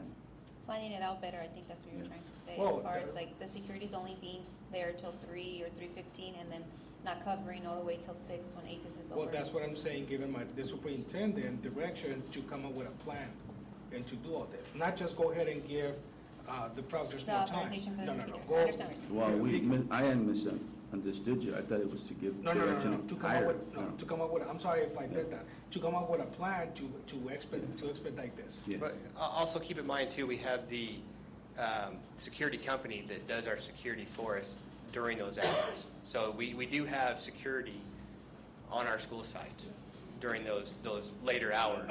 And not to mention, we also have our evening custodians on site. So the kids technically aren't there by themselves. They have their teachers. We have ASPS security roving the school sites and stuff like What that. time do they start arriving to the sites? 7:30. 7:30 p.m., late? And our proctors leave at what time? No, The last one at 5. At 5. different site? 7:30. The security that patrols after hours, how many are there for the whole district? I believe it's 7, correct? So they patrol, a couple schools, both of them, or, each person? Yeah, they have their routes designed. I believe there's 1 or 2 full-time at the high school because it's such a big campus. There's a security guard that bounces from Blanche Charles to William Moreno because they're so close together. And a couple more share a site, right? There's only one at the high school, Okay. and he has a golf cart, he's all over the place, and then Vianza and Jules share one, Rockwood Kennedy share another, Willie Moreno and Blanche Charles share one. Actually, Rockwood Kennedy and Aurora share the same. They're mixed up like that. Either Chavez and Luis Camarena. So It's 7, but it's 12 sides. Yeah. We're talking And- proctors? No, this is the outside Securities that come. security. They don't come until 7:30. Correct. And the after-school programs run, if I'm not mistaken, At 6. 6, 7 o'clock. So, again, my question would be to ask to give direction to Maria to come up with a With a plan. plan, To come yeah. up with a plan. Yeah. And then from now until, or as soon as possible, is that okay with And the I think they just wanted clarification as far as the 20-day rule. Yeah. So as far as the 20-day rule, when you guys were talking about maintenance and operations, the possibility of working extra hours, all of the maintenance and operations staff, they're 8-hour employees, so it would be overtime for them. There is no 20-day rule for them. Campus securities, they are part-timers, so there is a potential 20-day rule there, unless you alternate them. There is a talk about a limited term assignment, but that's when the intent is to fill a permanent position. If there is no intent, then there's a potential for a 20-day rule, unless they're already an 8-hour employee. Well, that's why I'm suggesting, give direction to Maria to come up with a plan, and that would involve you, making Like you said, sure. right now, to rotate or whatever it takes. Yeah, so that to they go rotate. over the There's days. a- Yeah. Again, Okay. that would involve you and Maria and whoever is necessary to come up with a plan. I would like to also point out that it would probably be better for our district using our security, because employees. particularly if they are familiar with the site and the children or the students. So that it makes more sense to have them make it internal. So, board, do we have should we give direction to Maria to come up with a plan? Of course, we need one. Can't execute something without a plan, so we need a plan.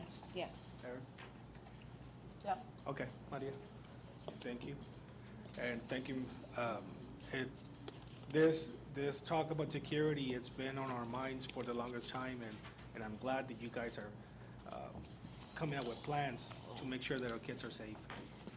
I do have one more question, but this is for Maria. Go ahead. On that suspicious individual at Cesar, was the police department called on him?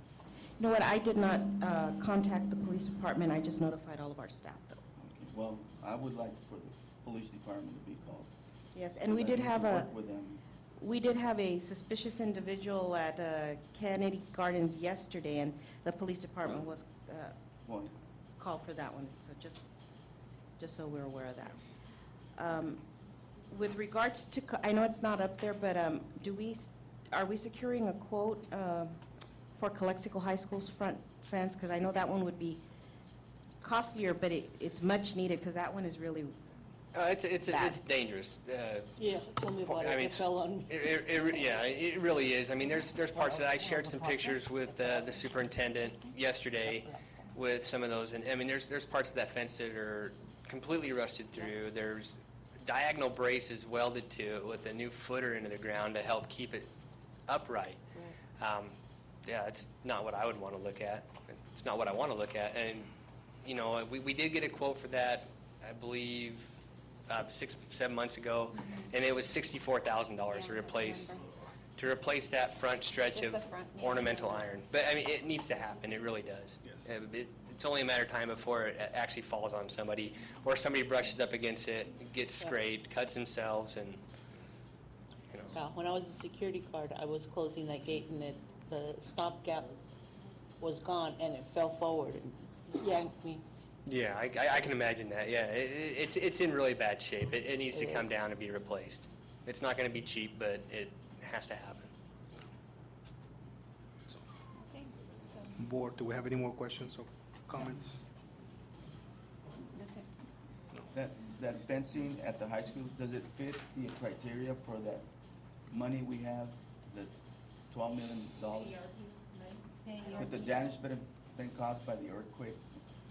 Huh? No? I wish I could even make it look like it did, but it's rusted through. I mean, no, No, there's and I'm sure it'll come up in the next part, which is the emergency repair program, but a lot of the work that is going to be done at our elementary schools, particularly at Rockwood and at Dual, would fall under the criteria of the ERP. So that will kind of be offset by that. Wow. Okay. Let's do some research, maybe. Okay, emergency repair program? all right. So Janet was gracious enough to upload some documents there for me. Mr. Sanders provided a timeline. The elephant in the room is Jefferson School, and with the work that was done after the 2010 earthquake, emergency repair funds were used for that, along with FEMA funds, along with some of the district's funds. I wish I had a more solid answer for you at this time, but we're still trying to meet with Bob Nicholson to iron out those details to see what we can do with that, but we shouldn't let Jefferson hold us up with these other schools. So I asked Mr. Sanders to devise a plan, a timeline, to go out to bid, get these things secured, get under contract with the bidders, so that we can start work on the rest of the schools as soon as possible, and so that we can be complete before school gets back in for next season. He provided a list of the schools and some of the projects that can be done with the ERP funding, and there you see Jefferson. It's got plumbing, flooring systems, pavings, electrical, HVAC, roofing, more paving, plumbing, electrical. I understand that a lot of the plumbing issues, the roof, those are infrastructure things. Those are things that need to be happening during the summer break, because that plumbing there, the one with the $476,000, we're talking underground sewer lines and underground water lines. Not stuff that we can be busting up all the concrete while students are on campus. So, and then plus there's also that limit on the time amount that we can spend this money in. So that's why I asked Mr. Sanders to do up a timeline. He did. It's attached as well. It shows us by time or by the date when we need to be going out to bid and securing these so that we can get under contract. So do we know what this emergency repair program, this grant is for? Mr. Sanders, would you like to? He knows way more about it than I do. Yeah, because what I take is that we already spent this money, correct? Or this is repairs that need to be done? Those are still repairs that need to be done. Okay. Let me just piggyback on that real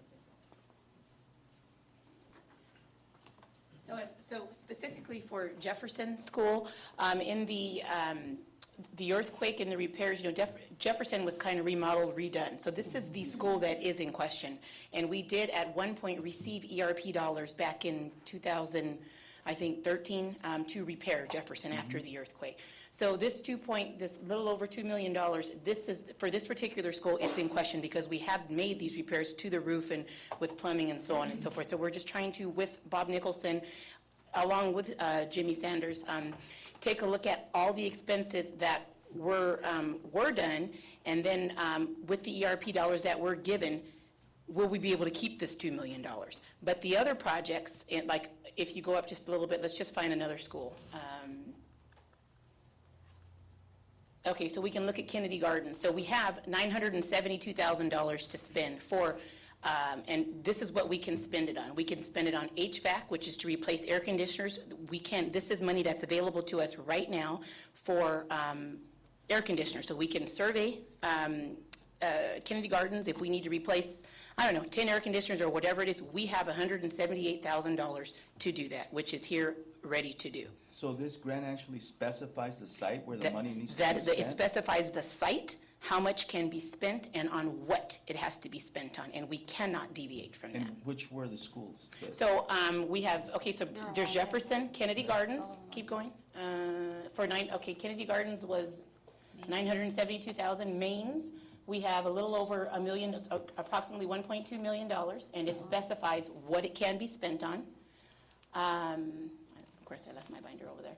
Willie Moreno, we have 566,000, and it's specified, and when it says other, these are for like, it said something like baseboards and, paint on the wall, electrical outlets, or things like it's very specific as to what we can do in there. Plumbing, paving, and some structural, there's something for $42 Don't spend on all there. that, it's 42 Right, at so one I don't know place. what we're gonna do with structural damage for $42, but you know what, we'll figure it out, whatever it is. So, that school got 566,000, Maine's, or did I say Maine's already?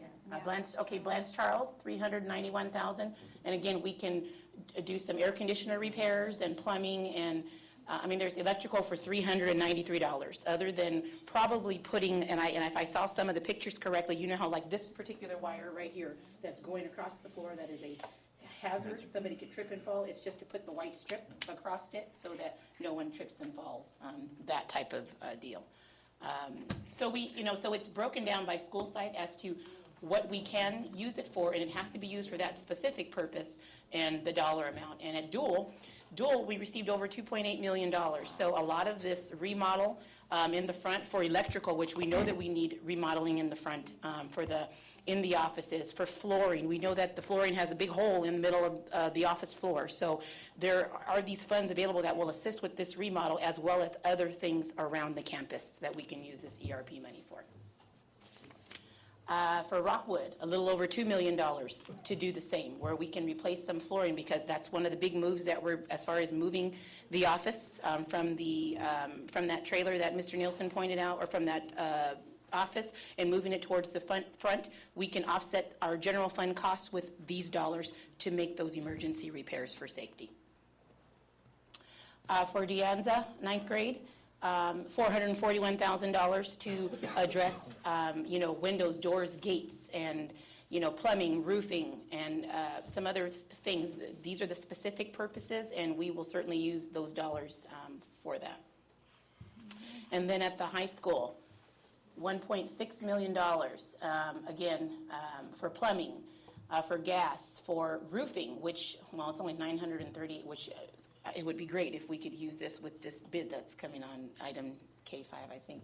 But that's not going to offset our cost too much. But we have paving, which we know we need to reassess the paving in the front of the school, flooring, plumbing, and we have some plumbing there. So possibly as a part of phase 2, and that's something you might be able to address a little bit further, but taking a look at those plumbing costs, because we are redoing our bathrooms for ADA compliancy and those types of things, maybe we can work out how we can help offset the cost in our general fund for these types of expenditures. So we're going to move forward. We're going to, I believe, go out to bid in February the 1st.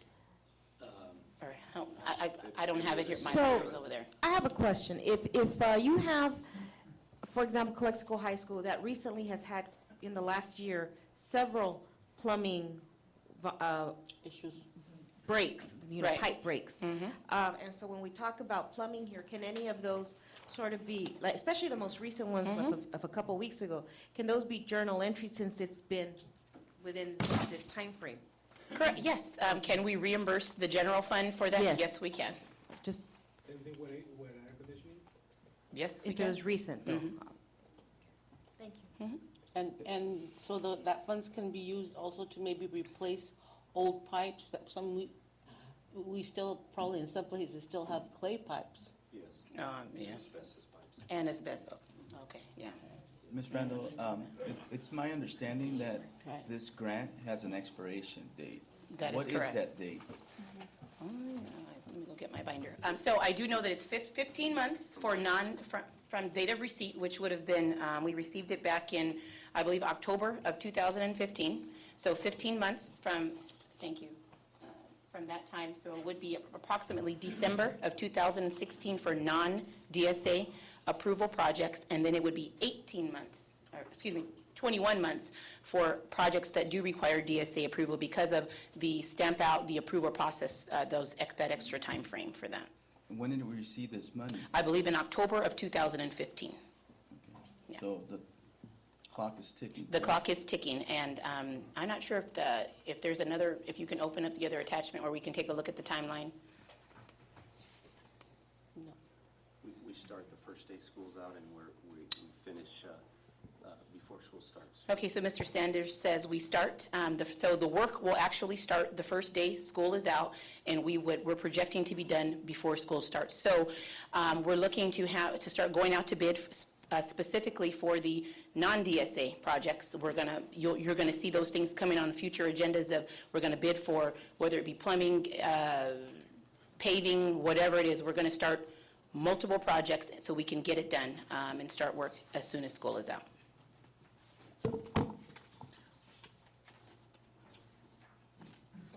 So that we can stay within the time frame allotted, so we don't want to give any of this money back. Okay, so you're saying for the non-DSA, and what about the DSA, the projects that have to be DSA approved? So the process will be started with that as well, and Mr. Sanders can speak a little bit to that as far as drawings, and then they have to, and I don't have the timeline, I thought it was attached to the agenda, but, so all of it. So the process for the non-DSA as well as the DSA projects, and Mr. Sanders, I'll let you speak a little bit to that. But our goal is to start on all of the projects because we do not want to give any of this money back. No. And just work concurrently, project school to school, and get it done. So say, for instance, like for plumbing, whatever it is. So we just are not going to focus specifically like on Calexico High School plumbing. If it's a plumbing job and all of the school sites have plumbing, then we're going to start plumbing around the district. Take a look at whatever, I don't know, Rockwood, Kennedy Gardens, Calexico, it's a plumbing project, and this is what you'll see before the board going out to bid to complete the plumbing project district-wide. Well, like you said, we don't want to give any We of this do not money want to give back. any of this money, and because we actually have possession of this $12 million already, we have and we possession. certainly don't want to give one red nickel. Well, if we have possession of this money, then we should take advantage of that. We already have this Absolutely. money and start working on it right away. Absolutely. So I understand that we had a little setback because Right. of paperwork. Correct. But now that it seems like you have a plan, Mhm. I don't see why we couldn't start immediately working on this.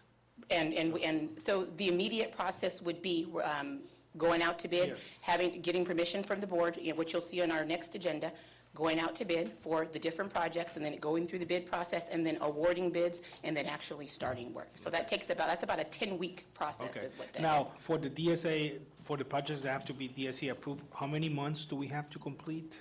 It's 21 months. 21 months? 21 months, Okay. from October of 2015. Okay. And I'll confirm those dates and provide the board with that at a future meeting, or even via email, what it looks like our time frame will be for the use of these dollars. Board? Questions, comments? Thank you, Ms. Randall. And I will continue to update on the Jefferson piece of it too. So as soon as we kind of get that all sorted out, then we'll provide the board with an update on Jefferson as well. Thank you. Okay, thank you. And Mr. Sanders, since we have you here, I forgot to call you up to talk about the pool. How's the pool going? I know it's off topic, but if you can, in less than 50 words, how are we doing with the pool? The pool construction is on schedule. The bottom deck of all three pools are poured, and on Monday, we are scheduled to pour the sides.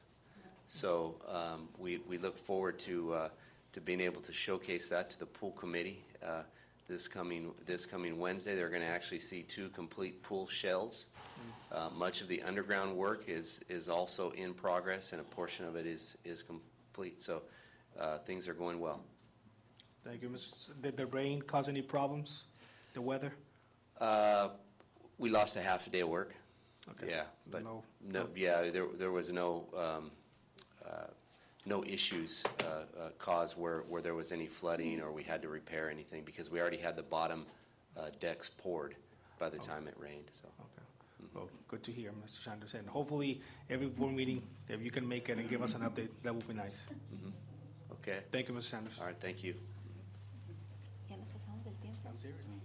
8:10. Thank you. Okay. Yes. 8:10, ¿ya pasó? What? Oh, I'm sorry. Okay, that was emergency repair program out of J4. Item J5, accounts payable pre-list for November and December 2015. Board, did you have any questions on the pre-list? Any issues? Norma? Eric? Thank you. Item J6, board reports. These are informational reports by board members. No action is taken. Ms. Aguilar? Good evening. This precedes my appointment, but I did want to make it a point to say thank you to Calexico High School cheerleaders, and I'm trying to think which, it was just several clubs, forgive me, I don't recall the exact names, but we had an event here in Calexico providing a meal for the homeless, for the elderly shut-in, and some ill students that are part of our district. And I want to thank Hortensia and Mrs. Ambris for all their help and support in having that event, which was very well attended and appreciated by all of the people. In fact, one little girl said that, this was her Christmas, because otherwise she wouldn't have had a gift. And I thought that was really touching and special. So thank you for helping provide this event for people. I'm just thankful to be here, and thank you. Thank you, Ms. Aguilar. Ms. Real? I just want to just welcome Ms. Aguilar again to the board, and congratulations. And other than that, I have nothing else to report. Thank you, Ms. Real. Mr. Calderon Jr.? Good evening, everyone. Good evening, everyone. Like most of you, I didn't win the lottery, so I'm here. Yeah. I'm here for a couple of more years, but yeah, on a serious note, Happy New Year's to everyone. And I just want to congratulate our students and our staff that were awarded today for the good work and the dedication to our district. Also, congratulate Ms. Norma Aguilar for joining us, and hopefully we can work together and get this district ahead. And that's all I have. Thank you. Thank you, Mr. Calderon. Mr. Ortega? Thank you. Thank you, Mr. Ortega. And again, welcome everybody. Welcome to the 2016 calendar year for Calexico Unified, not the school year, but the calendar year. Again, Ms. Aguilar, welcome back. And I hope that it's glad to be, again, a 5-member team, and I'm glad that you're here to help us push forward. I feel like Cotter. Huh? I feel like Cotter. Welcome back. I'm dating myself, I know. I hope everybody had a nice holidays and ready to keep working on the second semester of our school year. Just a couple of things with regards of safety. I am glad that this board is concerned with the safety issues that we have in our schools, and particularly with regards of those schools that need it the most. And I'm glad that we are working towards that and to fix those problems. Hopefully, we can get it done before the end of the school year. That would be nice. And if I know what the M&O and the rest of the departments are, how they work, I'm pretty sure we're gonna get to finish that. So, other than that, that is all I have. Mr. President? Yes, ma'am. I forgot to make one remark, Sure, if go I ahead. may. Go ahead. One of the things that I noticed this week while driving on Highway 98, I saw about 10 students being grouped in two groups of 5. They ran across Highway 98. during lunchtime. Where Highway 98 and? On Highway 90. Jaywalking from the high school going towards Jack in the Box. And that's not the first time that you see that. So it's just a crosswalk or something? I don't know, maybe an elevated crosswalk or something. It's funny that you mentioned that because Councilman, Mandy and I, we talked about that jokingly, but not really. We talked about putting one of those bridges that you're talking about. We talked about that, simply because of, not only do we have cars, we have semi-trucks going through there. Okay, we have cargo vans going through there. So, have we had a problem? Knock on wood, no, we haven't, but I don't want to get to the point where we have a problem. It's just a matter of time. So that will be good to talk to the city, Mr. Moreno, knock knock. You want a bridge? Well, across, Maybe a tunnel something. from Chapo. A Chapo tunnel. How about we start citing them? Maybe. Yes, but I want to be proactive, and I want to get to that. I'd rather build something where we don't have to cite them, so. Yeah, we'll talk. Okay, we can talk about that. Sounds good. Other than that, that's it for my comments. If no more comments, we're done with item J6, board reports. Okay, we should have gotten through this about 5 minutes ago, but we're barely in item K. Item K, action items, consideration and action approval of the following items. K1, approval proposal for rental of school band instruments for elementary schools. Ms. Ambriz, could you please give a brief? Yes, for this Why we item, have we have, we are purchasing instruments for the elementary school band program. And so we initiated with a piggyback bid with, I believe, I want to say the Colton School District or another school district, and that fell through because the businesses providing the instruments did not have all of the instruments that we need. So when that fell through, our Ed Services Department started looking for another piggyback bid, so that delayed it a bit. However, in December, they were able to find another bid. I believe it comes out of Northern California. And this bid will allow us to buy all of the instruments that we need.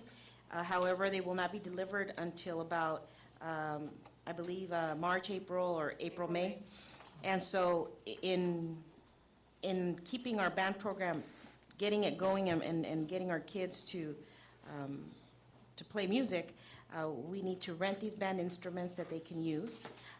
We are, unfortunately, fortunately, the law helps our students by saying that if they can't afford it, we as a school should provide it, and that's what we've been working on, and that we cannot charge these fees. And Mrs. Ramirez has been a strong advocate for providing these opportunities for our students. So in order to have maximum use for our students, we are seeking to rent the instruments at this cost for, I believe, the remainder of the school year. And the company comes out of San Diego. They would come in and deliver the instruments, and then they would also come in and pick it up when it's time to collect. So that is why we are recommending that the board approve this proposal for the rental of the instruments. And should the board approve this tonight, Ms. Ramirez, did you say that they can be here in 2 days? As soon as they get the PO, so we would do the requisition tomorrow because the money is there. We would walk the purchase order so we can send it immediately, and within 2 days of them getting the PO, they would come and deliver. So probably by Wednesday, Monday, there's no school, so probably by Wednesday, Thursday, or next week? By Wednesday, Thursday of next week, we should have the instruments. So we have item K1 for approval. Is there a motion to approve K1? Well, I'd like to make a comment before Sure, this. go I ahead. think you've heard my piece on this item. Is there any way that we can notify the parents of these children that don't have instruments, when they're going to get the instruments and so forth? I could send an email or information to the elementary school. Okay, I'd like the parents to be aware that, I mean, it's our fault that we weren't able to get these instruments on time, and that we're going to make something wrong right. And that way the children won't be left out, because I'm pretty sure they were without instrument for 5 months, correct? What we did is we told principals and we we put a bit more money in the budget to purchase recorders, which are like little plastic instruments for them to practice with those while we were getting these instruments, prior to knowing that it was gonna take longer than this. Okay.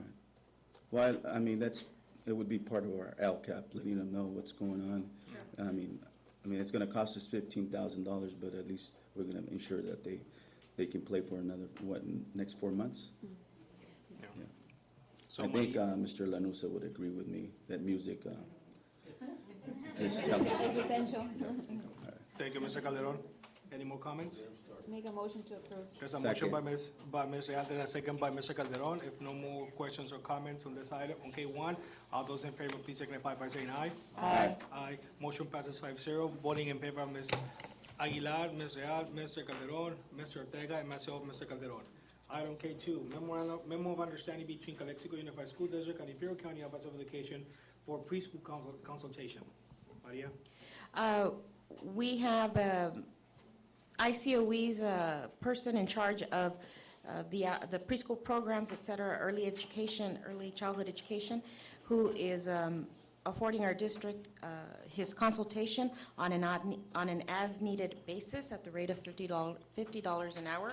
I know that we set a high amount of about $18,000 plus, but that's only just to cover us in the event that we do need him more than we expect. But we don't, at this time, at least with what Ms. Elisa Ramirez has shared with me, we don't anticipate needing Mr. Cordero from the county more than 2 to 3 hours per month, if that, and that's only on an as-needed consultation basis to keep the ratio of the 8 to 1, the 1 to 8, 1 adult to 8 student ratio while they're doing their professional development and whatnots for the preschool program. And we are the ones that call We ICOE, call, so right? we determine, they don't determine that, oh, we need 10 hours. No, we determine how much we need him.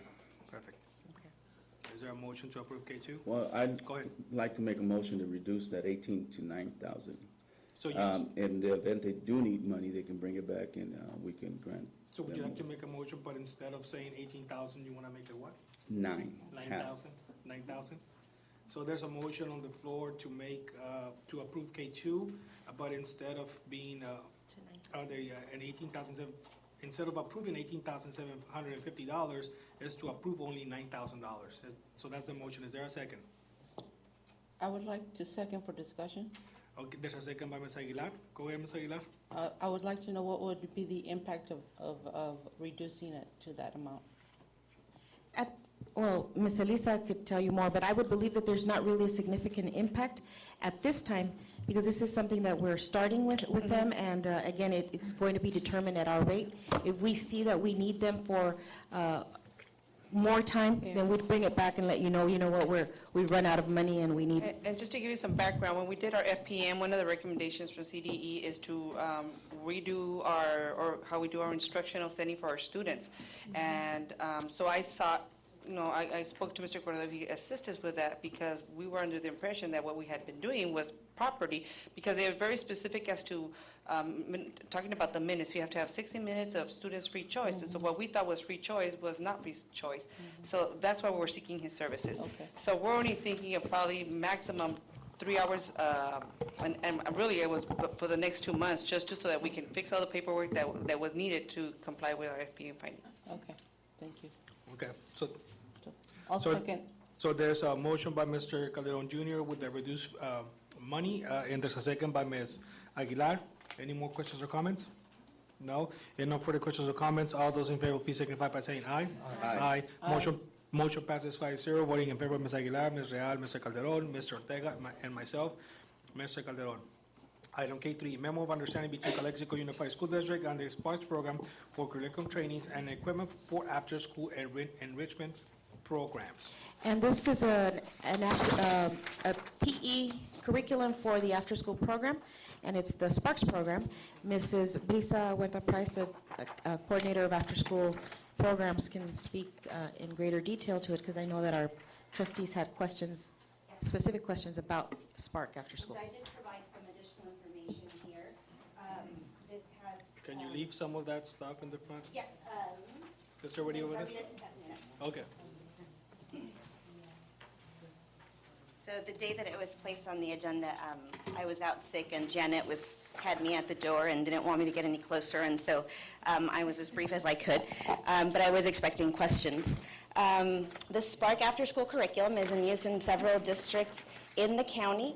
It's after-school curriculum. It also has a PE curriculum. This one particularly is for after school. It's used in Brawley Elementary, Calipatria, ACES, El Centro ACES, Meadows Union, and Sealy Union.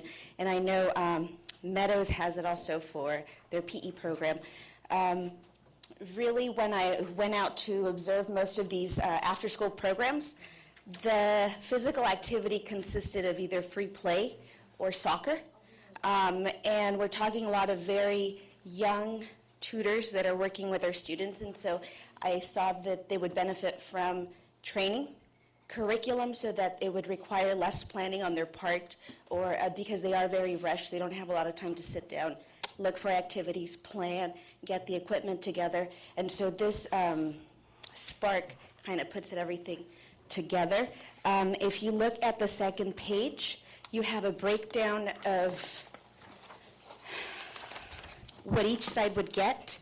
All the sites are getting curriculum. They are getting the training, but only 3 of our sites are getting the full premium equipment list, and that's only possible because of FPM. To avoid FPM finding, some money was journal entered back into ACES programs, and I had to come up with a quick plan prior to them exiting as to how we were going to spend these funds.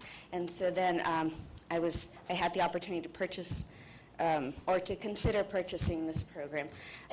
So you have the breakdown. It would require additional hours and on the part of the tutors and the coordinators, but that is the breakdown. I've also included in your packet quality standards for expanded learning programs, and if you look at standard number 5, we are supposed to offer healthy choices and behaviors, and there's a lot of talk of after school, and there's a lot of money given to after school. Now the focus of the state is to increase the quality of the programs, and so they came up with these standards. And so we want to make sure that we're not only offering service, but we're offering quality service, and by providing training and providing curriculum for our staff, we are improving the quality of our program.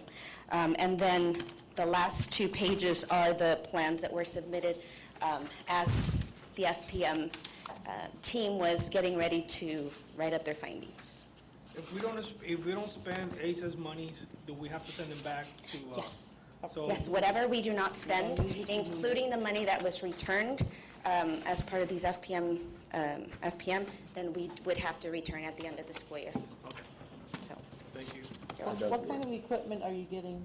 It includes all the equipment needed for all the activities in the binder. So it's volleyballs, basketballs, jump ropes, but also things like rubber chickens and bean bags and things for cooperative games that are not your traditional activities that take place in after school. And what I really like about it is that it has indoor activities for those cold months, rainy days, and hot months when it's just too hot to go outside. Then there is no excuse that we're just going to sit here and watch a movie or not engage in physical activity, because now we have a curriculum, we have the equipment, they've been trained, not only how to conduct these activities, but how to manage a group, how to engage the group, so like I said, to increase the quality of the program. Do you play flag football?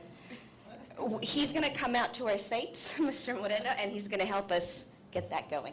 So. Better if you get paid for that. Any other Okay. questions? So, board, do you guys have any questions?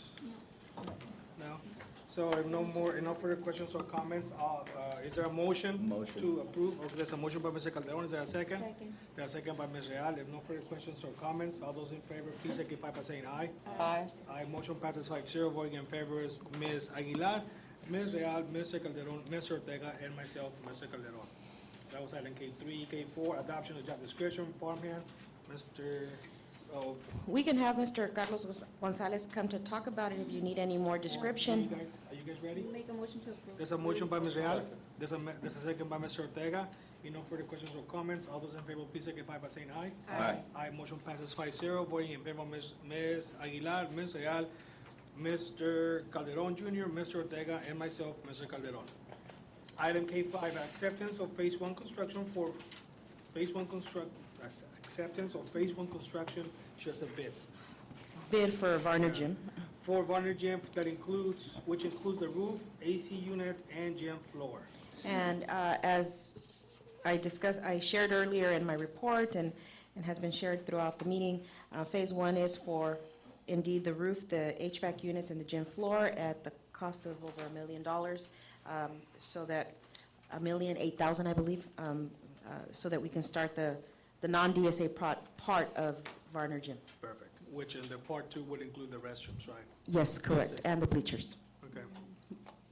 Board members, The- any comments? The only other comment I have is, I mentioned earlier, that gym has tiles on the walls that are coming apart, and I'd like to see if we can fix that. I mean, we're gonna have a nice flooring and nice, everything bleachers, and it's falling apart, so.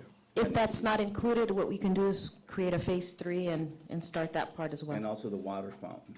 Absolutely. I have a nice picture of that water fountain. You want to see it? It's okay. Where the cucaracha is coming. Okay. So, as far as the water fountains go, that is actually part of, Phase 1, there's a piece of it, where, The plumbing? Mr. Sanders explained to me about digging up whatever it's called. And so that is a part of Phase 1 with the water fountains, and in Phase 1 or Phase 2, they will be replaced. There will be new ADA compliant water fountains installed as a part of this project. So we just have to worry about the tiles. All right, just, Whatever it's called, it's gonna come up in Phase 1, so everybody knows it's happening. And there will be ADA compliant water fountains by the time the project is. So we have K5 on the floor. Is there a motion to approve? motion. There's a motion by Mr. Calderon. Is there a second? There's a second by Ms. Aguilar. Any further, more questions or comments?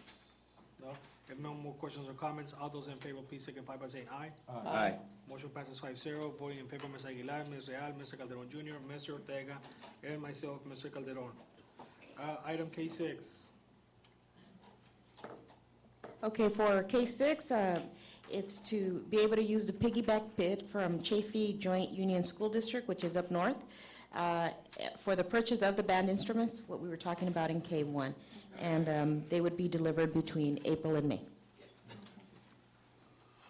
Board members, any comments, questions? Make a motion to approve. There's a motion by Ms. Real. Is there a second? I just, relating to the rental, can you let us know and kind of let us know when we get the instruments? Absolutely. Yes. I motion second. So there's a second, and there's a motion by Ms. Real, there's a second by Mr. Calderon Jr. Any more questions or comments? If no more questions or comments, all those in favor, please signify by saying aye. Aye. Aye, motion passes 6-0. Voting in favor of Ms. Aguilar, Ms. Real, Mr. Calderon Jr., Mr. Ortega, myself, Mr. Calderon. That was K6. K7. And this is our year, I'm sorry, but this is just our yearly contract with the preschool. The fiscal year 2015-2016 amended Child Development Program contract and resolution for state preschool program at Kennedy Gardens Elementary School. And Maria, did you say this is a yearly? This is a yearly. Motion. There's a motion by Mr. Calderon, and there's a second by Mr. Ortega. If no more further questions or comments, all those in favor, please signify by saying aye. Aye. Aye, motion passes 5-0. Voting in favor of Ms. Aguilar, Ms. Real, Mr. Calderon Jr., Mr. Ortega, and myself, Mr. Calderon. That was K7. K8, denial of claim Juan M. Cornejo versus Calexico Unified School District. Maria? And this is a gentleman who, I believe on Blair Avenue, alleges that one of our food service trucks crashed his car or his vehicle and caused significant damage to the tune of over $6,000, $6,600, I believe. And in our staff, our food service director, and even the police department coming out to investigate all of our vehicles in the compound that are related, all of the food service related vehicles, none of them have any crashes, no damages, and it is a belief that someone else with a similar truck may have hurt his car, but it wasn't ours. And so we are recommending that this claim be denied so that our insurance company can do the investigation as well. But we recommend the denial of this claim. But that's protocol to deny something. Absolutely. Yes, anything over 500, right? Yes. And then the insurance takes care of it. So make a Motion. motion to deny the claim, so it goes to insurance. So there's a motion by Mr. Hines, there's a Second. second, there's a second by Mr. Calderon Jr. If no further questions or comments, all those in favor, please signify by saying aye. Aye. Motion passes 5-0. Voting in favor of Ms. Aguilar, Ms. Real, Mr. Calderon Jr., Mr. Ortega, and myself, Mr. Calderon. Item K9, claim Sandra Orozco versus Calexico Unified School District. Yes, Ms. Orozco is stating that a cell phone was confiscated at Calexico High School late last spring. When she went to claim her phone at the end of the year, she is alleging that she was given the runaround, and when she went to pick up the phone could not be located. She's asking to be reimbursed for the phone, which was, she's claiming it's $100 because it's under the $500 mark, and I believe our staff does admit to having confiscated but not being able to locate the phone. We recommend that the phone be paid to $100. $100. Motion, go ahead. I've got a question. Is there a protocol Yeah, that was, for, signing in, or how are phones tracked? How are the I can tell you from what I remember being in the discipline office is that the phones are confiscated, they are labeled, put in a safe or put in a locked cabinet, unless something has changed since then. That is the standard protocol. Then, once they're confiscated, first couple of times they're given back to the student. After that, they're released to a parent. And I'm not sure exactly what happened to this. This obviously predates Ms. Williams, but I do know that she has some protocols in place. And I don't know. This happened last school year. This happened last school year. That's what I'm saying. It predates Ms. Williams, but I know that she's been following up on this case. It occurred last school year when I came on board, and in assessing my office, I noticed that we had 2 boxes full of items that were confiscated last year. All of the items were sealed in an envelope and labeled with a student name and grade level and student ID. Returned those 2 boxes to discipline office or student services, and we started announcing in the bulletin that, for students that were still enrolled at Calexico High School for this current year, that they could pick up their items. This particular item was, again, confiscated last school year. I spoke with our student services personnel, discipline clerks, and what they recalled that they had it in the log for confiscating but not picked up. We do have a procedure this year, and all items, again, are confiscated. We make sure that they are labeled and secured in a secure location, cabinet and locked, and only certain individuals are approved to return the item to the parent, to just, less hands and less people and having access to these items. And also we have, of course, a log when an item is picked up, date, time, parent, and the student's name as well. We keep a record of that. Thank you, Ms. Williams. I have a comment. This has come up before. And in fact, we had the procedure revisited because of this problem. So whether it happened last year, this year, someone needs to be held accountable. We're lucky that this lady's only charging us $100, because I don't know, a smartphone, and, I think she's just charging us the insurance money or that. So someone needs to look into it, and someone needs to be held accountable, because this is not the first time that this happens. When I first came in and sat here, we had a similar case, and we trained staff, and still we're having these problems.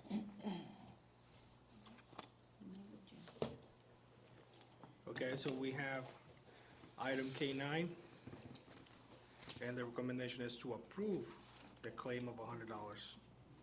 Is there a Motion. motion to approve? There's a Motion. motion by Mr. Calderon Jr. Is there a second? Second. There's a second by Mr. Ortega. No further questions or comments? All those in favor, please signify by saying aye. To approve rejection. No, to No, approve. we're gonna approve To it. pay. To pay the Oh, Yes, okay. because it's less than. It's our 500. staff All right. fault. Aye. Okay, so motion passes 5-0, voting in favor of Ms. Aguilar, Ms. Real, Mr. Calderon Junior, Mr. Ortega, and myself, Mr. Calderon.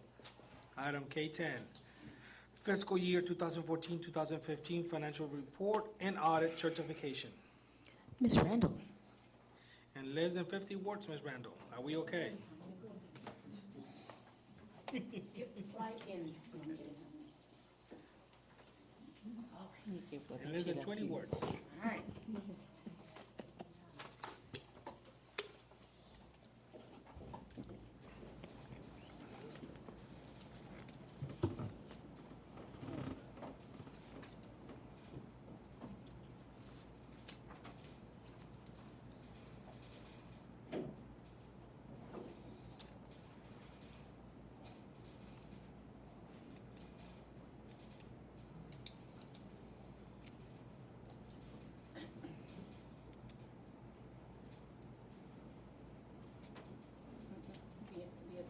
The other one attachment, just the presentation. That one, okay. Good evening, trustees. I'm going to be presenting our 2014-15 audit report. And what this is, it's an independent audit of our 2014-15 financial reports, which were presented to the board back on the September 10th meeting, which is a summary of our finances for the year. What's issued in this report is the auditor's opinion, and as per Ed Code 41020, the prior year audit reports are due to the Fiscal Advisory Services, which is our county office, by December 15th of each year, and it must be presented to our Board of Trustees by January the 31st. In this report, financial statements are reports are issued in the following areas: in the area of the financial statements and the federal and state awards. What's required as a part of this report is an audit certification of any corrective action if there are any audit findings, and audit findings, corrective actions. Those are due to our county office by March the 15th, and any additional information that is required by CDE at that time, and CDE typically will follow up with a letter in those programs.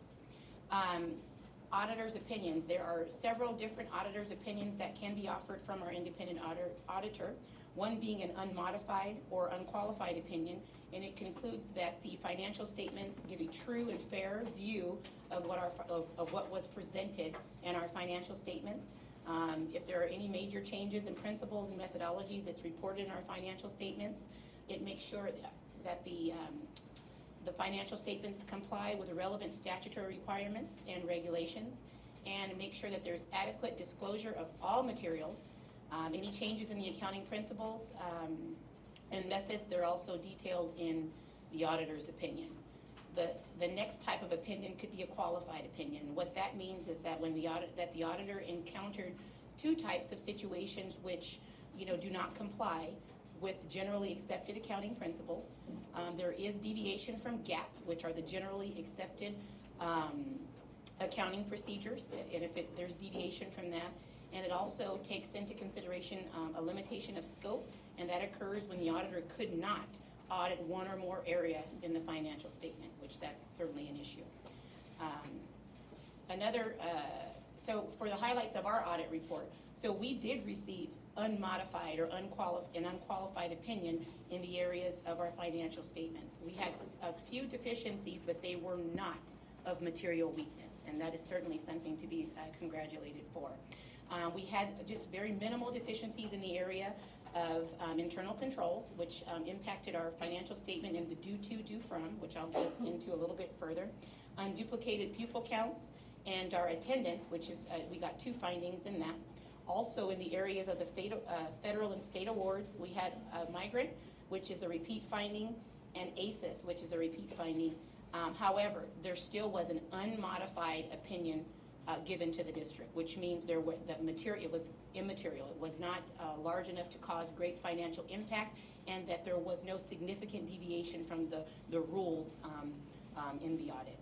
Just to take a look back, our findings increased by 1 from the prior year, but I'll take a look back from when I first started. And this certainly is just something that I brag on every year up here at this podium, because When I first started here in 2010-11, we had 42 audit findings in our financial statement, which everything that was audited was modified, or excuse me, a qualified opinion. So we started with 42, and today we have 6, and that's still certainly a big accomplishment for our school district, and certainly something to be noted. I'm just going to get briefly into what the audit findings are for 14-15. 2015 and 1, the actual audit finding, it's an internal control to where there was a prior year due to, due from. We have the capacity to borrow funds, borrow between funds, and just this particular due to, due from was not cleared in 13-14. It was cleared in 14-15. So that was an audit finding because the law states that any due tos, due from should be cleared in that fiscal year. There was no question cost, meaning it did not cost the district any funds. It's just more of a procedural thing. And what has happened since then, the corrective action at this point. The business staff, we've met, we've discussed this audit finding, and we've actually put some dates and timelines in place so that moving forward, all due to, due froms from the prior year will be cleared no later than second interim, which is March 15th. So that's a practice we put in place. So any prior year due to, due froms from 14-15, now in 15-16, will be cleared by March 15th. So that's just something very attainable, a good internal control that has no fiscal impact. Okay. Next item, the migrant program. I want to share that it is a repeat finding. However, it has been partially implemented. So there has been work towards this finding, and that I know that the migrant department and staff is working very hard to make sure that we are in compliance. One of the issues being the ILPs, that's the individual learning plans for students, were not available for review. I will share that of the 132 that were sampled, there were only 9 missing, whereas in the prior year, there were probably 300 that were sampled, and there were only 5 that were available. So there were 295 that were not available of the 300 last year. So they have certainly migrant, big kudos and shouts out to you guys for working really hard on improving on collecting those individual learning plans that even of 132, 9 were not available. That's a vast improvement from where we were. So big thanks and great work for you guys moving forward on that. And we're looking to obviously not have an audit finding this year, to continue on with the process and with those tools and things that we have in place this year. And as a result of those IOPs, the auditor cannot determine that the students received all of the services that migrant program can offer because there were 9 that were not available. So they also noticed and noted that there's a noticeable turnover in the program leadership. Well, we know that to be true. The question costs are about $48,000, and I must also note that last year in the audit finding, the question costs were over $410,000. So again, with your hard work in the migrant program, you have reduced the significance of the question cost as well as the sampling. So great work, and I'll encourage you to continue moving forward and progress with that. What they've done, as far as what we've done as a district to correct this action, we're continuously training and the staff on the migrant and the importance of having IOPs for our migrant students. We have hired a new migrant coordinator, which is Alex over there in the back, and she does understand the importance of that, and I know that they're working very hard in the migrant program. Also, I know that Ed Services, Ms. Ramirez, will continue to support the migrant program as well as all of the district admin so that we can have what we need to hopefully not have this as a repeat finding moving forward. Our next finding, which is attendance reporting, which there were 2 findings. The first finding was the teachers not signing and submitting attendance rosters on a daily basis, or certainly in a timely basis. The question costs were 0. And what this means are, we have to just make sure that we as administrators are verifying that our attendance logs are being signed in a timely manner. And we've already set up some protocols in working with the administrators, and I can say that we're doing a lot better than what we were in the prior year as far as the timelines, and just verifying that our teachers are certifying the attendance rosters, because that's how we're paid, is verifying through attendance. So just that's very important, and thankfully there are no question costs on this particular one. So what we've done in our office to kind of light the fire and keep everybody on task is we've started doing our internal audits back at the school site, and when I say we, I mean Noreen, out there testing to make sure and keeping track of who our offenders are, so we can notify administrators that, hey, you know what, we have these attendance rosters that are not being signed, and, you know, we have a procedure in place, and we need to make sure that we're adhering to the procedure, because we'd like for this audit finding to go away as well. Yes, ma'am? What are we doing to make sure that our turnover does not, because it says noticeable turnover, the program leadership, what's been put in place or? So, other than hiring the right staff, which I believe that we've done at this point, I know that Alex is working very hard out there, and I know that with support, she will do very well as a leader in that program, and that's my firm belief. So I think that as we, you know, as she needs assistance, I know that she has support in myself, Mrs. Montano, the superintendent, Elisa, and all of Ed Services. I do believe that she's a great fit for that, and we won't have that issue in turnover. And then second question on the attendance reporting. All attendance rosters have to be hard copy? Yes, signed and dated. So our current procedure or practice is that for the week, you know, we take roll for the week, so you get a weekly roster. So technically, it should be signed on Friday, that, Right. okay, I certify that my attendance for, you know, this week, Monday through Friday, this is what it is. Well, what we've had the attendance clerks do now is have a list or a roster of the teachers, and now it's the responsibility of the, as they collect them, check them off, who have we received signed and dated? If by, and I think we give them until Monday to turn them in from the prior week. If by Monday evening, a list should be provided to the administrator, the principal, vice principal, whomever is in charge of that at the school site, to say, these teachers have not submitted their rosters. So at this point, it's the responsibility of the administrator to make sure and contact that teacher and say, you know what, I haven't received your roster. Can you please get your roster submitted? So the goal is by Wednesday of every week, every roster should be signed and accounted for in the attendance office. And that's where administration needs to be a little bit more diligent as far as making sure that they're being turned in on time. The finding itself is that, okay, so we'll get them eventually, but then they're dated. So let's just say it's the week of January 1st through the 5th. Well, sometimes they'll be reprinted on March 5th. Well, it's obvious that it wasn't signed and turned in a timely manner, because the date on top of the report says March the 15th. So that's where the auditors are saying you have to do this in a timely manner, and attendance should be reported with, you know, relatively within a week, speaking. And there's no way to take attendance electronically? At this particular point, we don't have the authority to do that, however, or the authorization. However, we've been talking to our auditors because there's a process to be able to do that, where the auditors would have to write a letter to the state of California stating that, you know what, they suggest that we go electronic, and then Synergy, which is our accounting system, would have to then give us the capability to do that. But I think that's something that's on the cusp that we're going to certainly start working towards that, because this is certainly a finding I'd like to get rid of, and I'm sure the administrators would agree with me that they'd like to get rid of it too. So yeah. Do we conduct internal audits? So we do, for different things, but, so this is our way of doing an internal. We go out and do a spot checking, and we certainly do. For attendance as well as for ASB, where we sample and take a look at receipts. And also, what I do sometimes, you know, before the auditors even take a look at our things, we try to keep our I's dotted and T's crossed, so we request what they're going to audit and types of things, and we sample and take a look at things before we even give it to them, so that we can prepare our staff, let them know these are the procedures and this is what's needed. Approval for this, make sure that you have packing slips, POs, and that types of things. Yes, the business department does conduct audits out there, internal audits. And my last comment, I just want to commend you for having a reserve of 13%, which I think is good. Well, thank you. Even after giving a raise to Okay. everyone. That is good, a good sign of a healthy district. Indeed. Thank you. Our next attendance finding, again, there's no question cost, but we're just making some changes in the way that making sure that the bell schedules for Aurora Aurora are being done correctly, and that all of that information is available.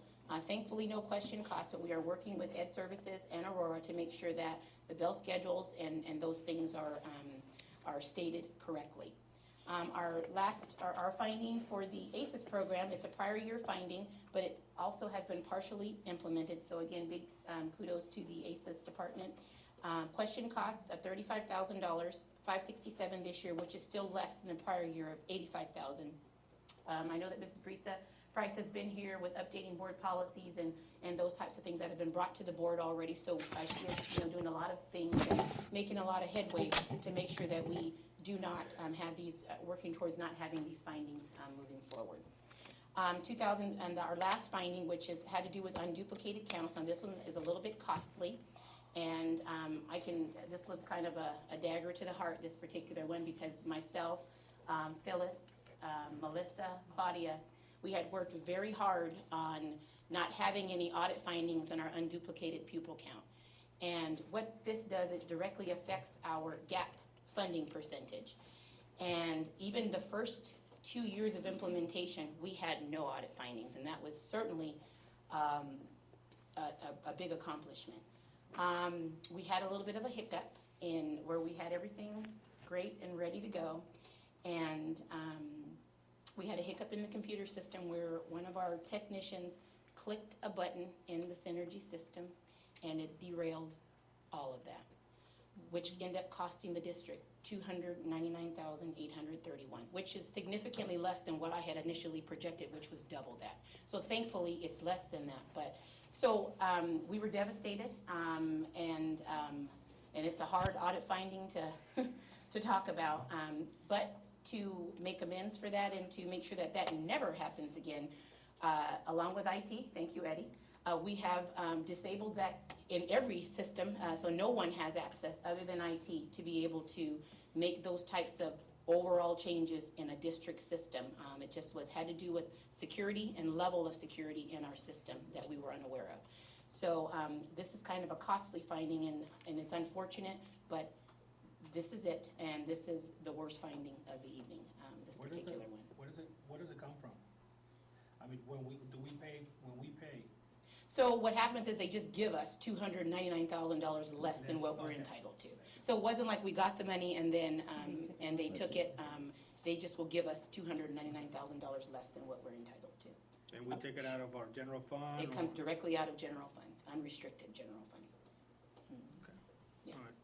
So yeah, so especially with a click of a button did that. So that, that was really kind of after all the hard work that I know that was done to ensure that this is the one that many districts have had a lot of problems in, and we didn't. And then the third year in, how do we get such a, this is a first year mistake, not a, but it happened, and thankfully we've made some adjustments in our system to where no one has the capability to do that to our system again. So again, this is my favorite, me and Gabby Williams' favorite quote. No.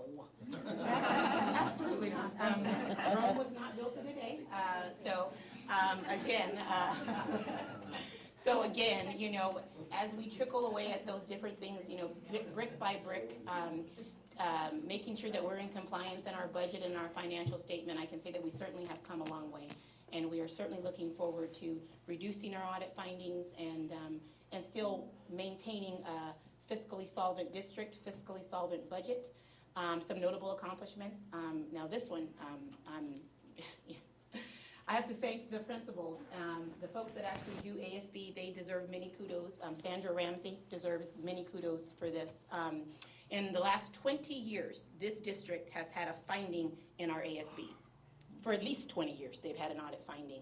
I can report to you tonight, we have no findings in ASB. So I want to thank all of you folks that are, that's a big accomplishment, because this, almost every school district has a finding in ASB for whatever reason, for tickets not being reconciled for whatever event. This is just something that is very notable. And I also want to thank Caroline Pertula, who works in my office, but she is the accountant for ASB, and being a stickler for what the requirements are, and really working with the school sites to make sure that they are in compliance and they're following the rules of ASB. So I want to thank you all, you principals, you administrators, and Sandra Ramsey and Caroline for a job well done in the 14, 15 years. So we're hoping that this continues moving forward, but certainly a job well done. So thank you. Last but not least, I know it's been over 50 words. I'm sorry. It is my recommendation that the Board of Trustees approve the 2014 audit report as submitted. Ms. Randall, I have Yes, a sir. quick question. Mhm. In the audit report on, under inventory controls, under findings 2014-002, Mhm. you know, it indicates that I guess at some point there was an inventory control system purchased, but yet it was never used. So obviously that caused issues with the inventory. Correct. Okay, so under that is the recommendation, and then it's implemented, meaning that's been rectified, and That is now correct. they're using the system? That is correct. Yeah, because it's concerning that you buy the tools, And and then you don't don't use use them. them, and then it causes these issues. That is correct. And I must give a big, while I'm shouting out everybody tonight, to our M&O department, and thanks to the board for allowing us to hire an inventory control specialist, which could help us and assist us in using that, along with the projects department, and even IT, and just everybody that sat on that committee to assist us as to how we can best use our resources and how they're going to benefit, so that I don't have to come and present all these different findings in all these different areas, because we're utilizing our equipment. We spend money on these things, and we should put them into good use. So thank you for pointing that out. Thank you very much. Are there any other questions or comments that I can answer? Norma? No, I'm Mr. good. Calderon? No. Thank you, Ms. Randall. Thank you. So we have on our hands item K12, the approval of the financial report and audit certification. Is there a motion? Motion. There's a motion by Ms. Aguilar. Is there a second? There's a second by Mr. Ortega. If no further questions or comments, all those in favor, please signify by saying aye. Aye. Aye. Motion passes 5-0. Voting in favor are Ms. Aguilar, Ms. Real, Mr. Calderon Jr., Mr. Ortega, and myself, Mr. Calderon. Federal bylaws, we are to have a meeting of 4 hours, so at this point, I would like to make a motion to extend our meeting to 9:30. Is there a second? I'll second. There's a second by Mr. Ortega. No further questions or comments. All those in favor, please signify by saying aye. Aye. Aye. Motion passes 5-0. Voting in favor, Ms. Aguilar, Ms. Real, Mr. Calderon Jr., Mr. Ortega, and myself, Mr. Calderon. Now, that was item K10 that we just did. Item K11, 2016 Internal Revenue Service, standard mileage rate. To reduce it 3.5 cents per mile. Okay, so this is on whenever the IRS says. Yes, We do. every January. So there's a motion by Mr. Calderon, there's a second by Mr. Ortega. All those in favor, please signify by saying aye. Aye. Aye. Aye, motion passes 5-0. Voting in favor, Ms. Aguilar, Ms. Real, Mr. Calderon Jr., Mr. Ortega, myself, Mr. Calderon. That was K12, K11. K12, adoption of course textbook for social science, AP macroeconomics. And this is to update our economics books that are being used in AP, and that is the recommendation of the Ed Services Department And for from- Calexico High School. From what year is this? I believe it's 2015. 2015? It says 2005. It's the most recent, it's the recent So the latest adoption is from publication. 2015? Yes. Mr. Calderon, what did you read 2005? On the computer. Published in 2005. Yeah, publishers on the. Oh, yes, sorry, 2003, 2004, so, okay, so the latest edition, the latest revision that we're gonna see now is from 2015, so basically what happened last year, so. Okay, any comments, questions? Motion. There's a motion on the floor by Mr. Calderon Jr., is there a second? Second. There's a second by Mr. Ortega. If no further questions or comments, all those in favor, please signify by saying aye. Aye. Aye, motion passes 5-0. Voting in favor are Ms. Aguilar, Ms. Real, Mr. Calderon Jr., Mr. Ortega, and myself, Mr. Calderon. Item K13, adoption of course textbook for economics, social science, 12th grade. And this is to also upgrade our regular economics textbooks by regular non-AP. Okay, the Calexico High non-AP, and when was the adoption on this? Is it a recent adoption, or was it back from the day? It's the latest edition, 2015 as well, and the textbook that we have is a 2005. Okay, so the revision, We're recommending the latest, okay, so the revision is from last year, correct. perfect. So is Is there a motion on the floor? Motion. There's a motion by Mr. Calderon Jr., there's a second by Ms. Real. If no further questions or comments, all those in favor, please signify by saying aye. Aye. Aye. Aye. Motion passes 5-0. Voting in favor, Ms. Aguilar, Ms. Real, Mr. Calderon Jr., Mr. Ortega, and myself, Mr. Calderon. Item K14, Certificated Employment Report. Is there a motion? Motion. There's a motion by Mr. Ortega. Is there a second? Second. There's a second by Mr. Calderon Jr. If no further questions or comments, all those in favor, please signify by saying aye. Aye. Aye. Motion passes 5-0. Voting in favor, Ms. Aguilar, Ms. Real, Mr. Calderon Jr., Mr. Ortega, and myself, Mr. Calderon. Item K15, Classified Employment Report. Is there a motion to approve? Motion. There's a motion by Mr. Second. Calderon Jr., there's a second by Mr. Ortega. If no further questions, all those in favor, please signify by saying aye. Aye. Aye. Motion passes 5-0. Voting in favor, Ms. Aguilar, Ms. Real, Mr. Calderon Jr., Mr. Ortega, and myself, Mr. Calderon. Item L, reconvene to earlier closed session. We are not going to reconvene to back to closed session. Item M, reconvene to open session. We are back. Item N, announcement of actions taken in closed session. We already announced what we did in closed session earlier today. And item O, we adjournment. Do we have a motion to adjourn? Motion. There's a motion by Mr. Calderon Jr. and a second by Mr. Ortega. All those in favor, please signify by saying aye. Aye. Aye. Aye, motion passes 5-0. Voting in favor, Ms. Aguilar, Ms. Real, Mr. Calderon Jr., Mr. Ortega, and myself, Mr. Calderon. Good night. It is now 9:08, and this meeting is adjourned. Okay, I owe everybody Starbucks for being, Take care.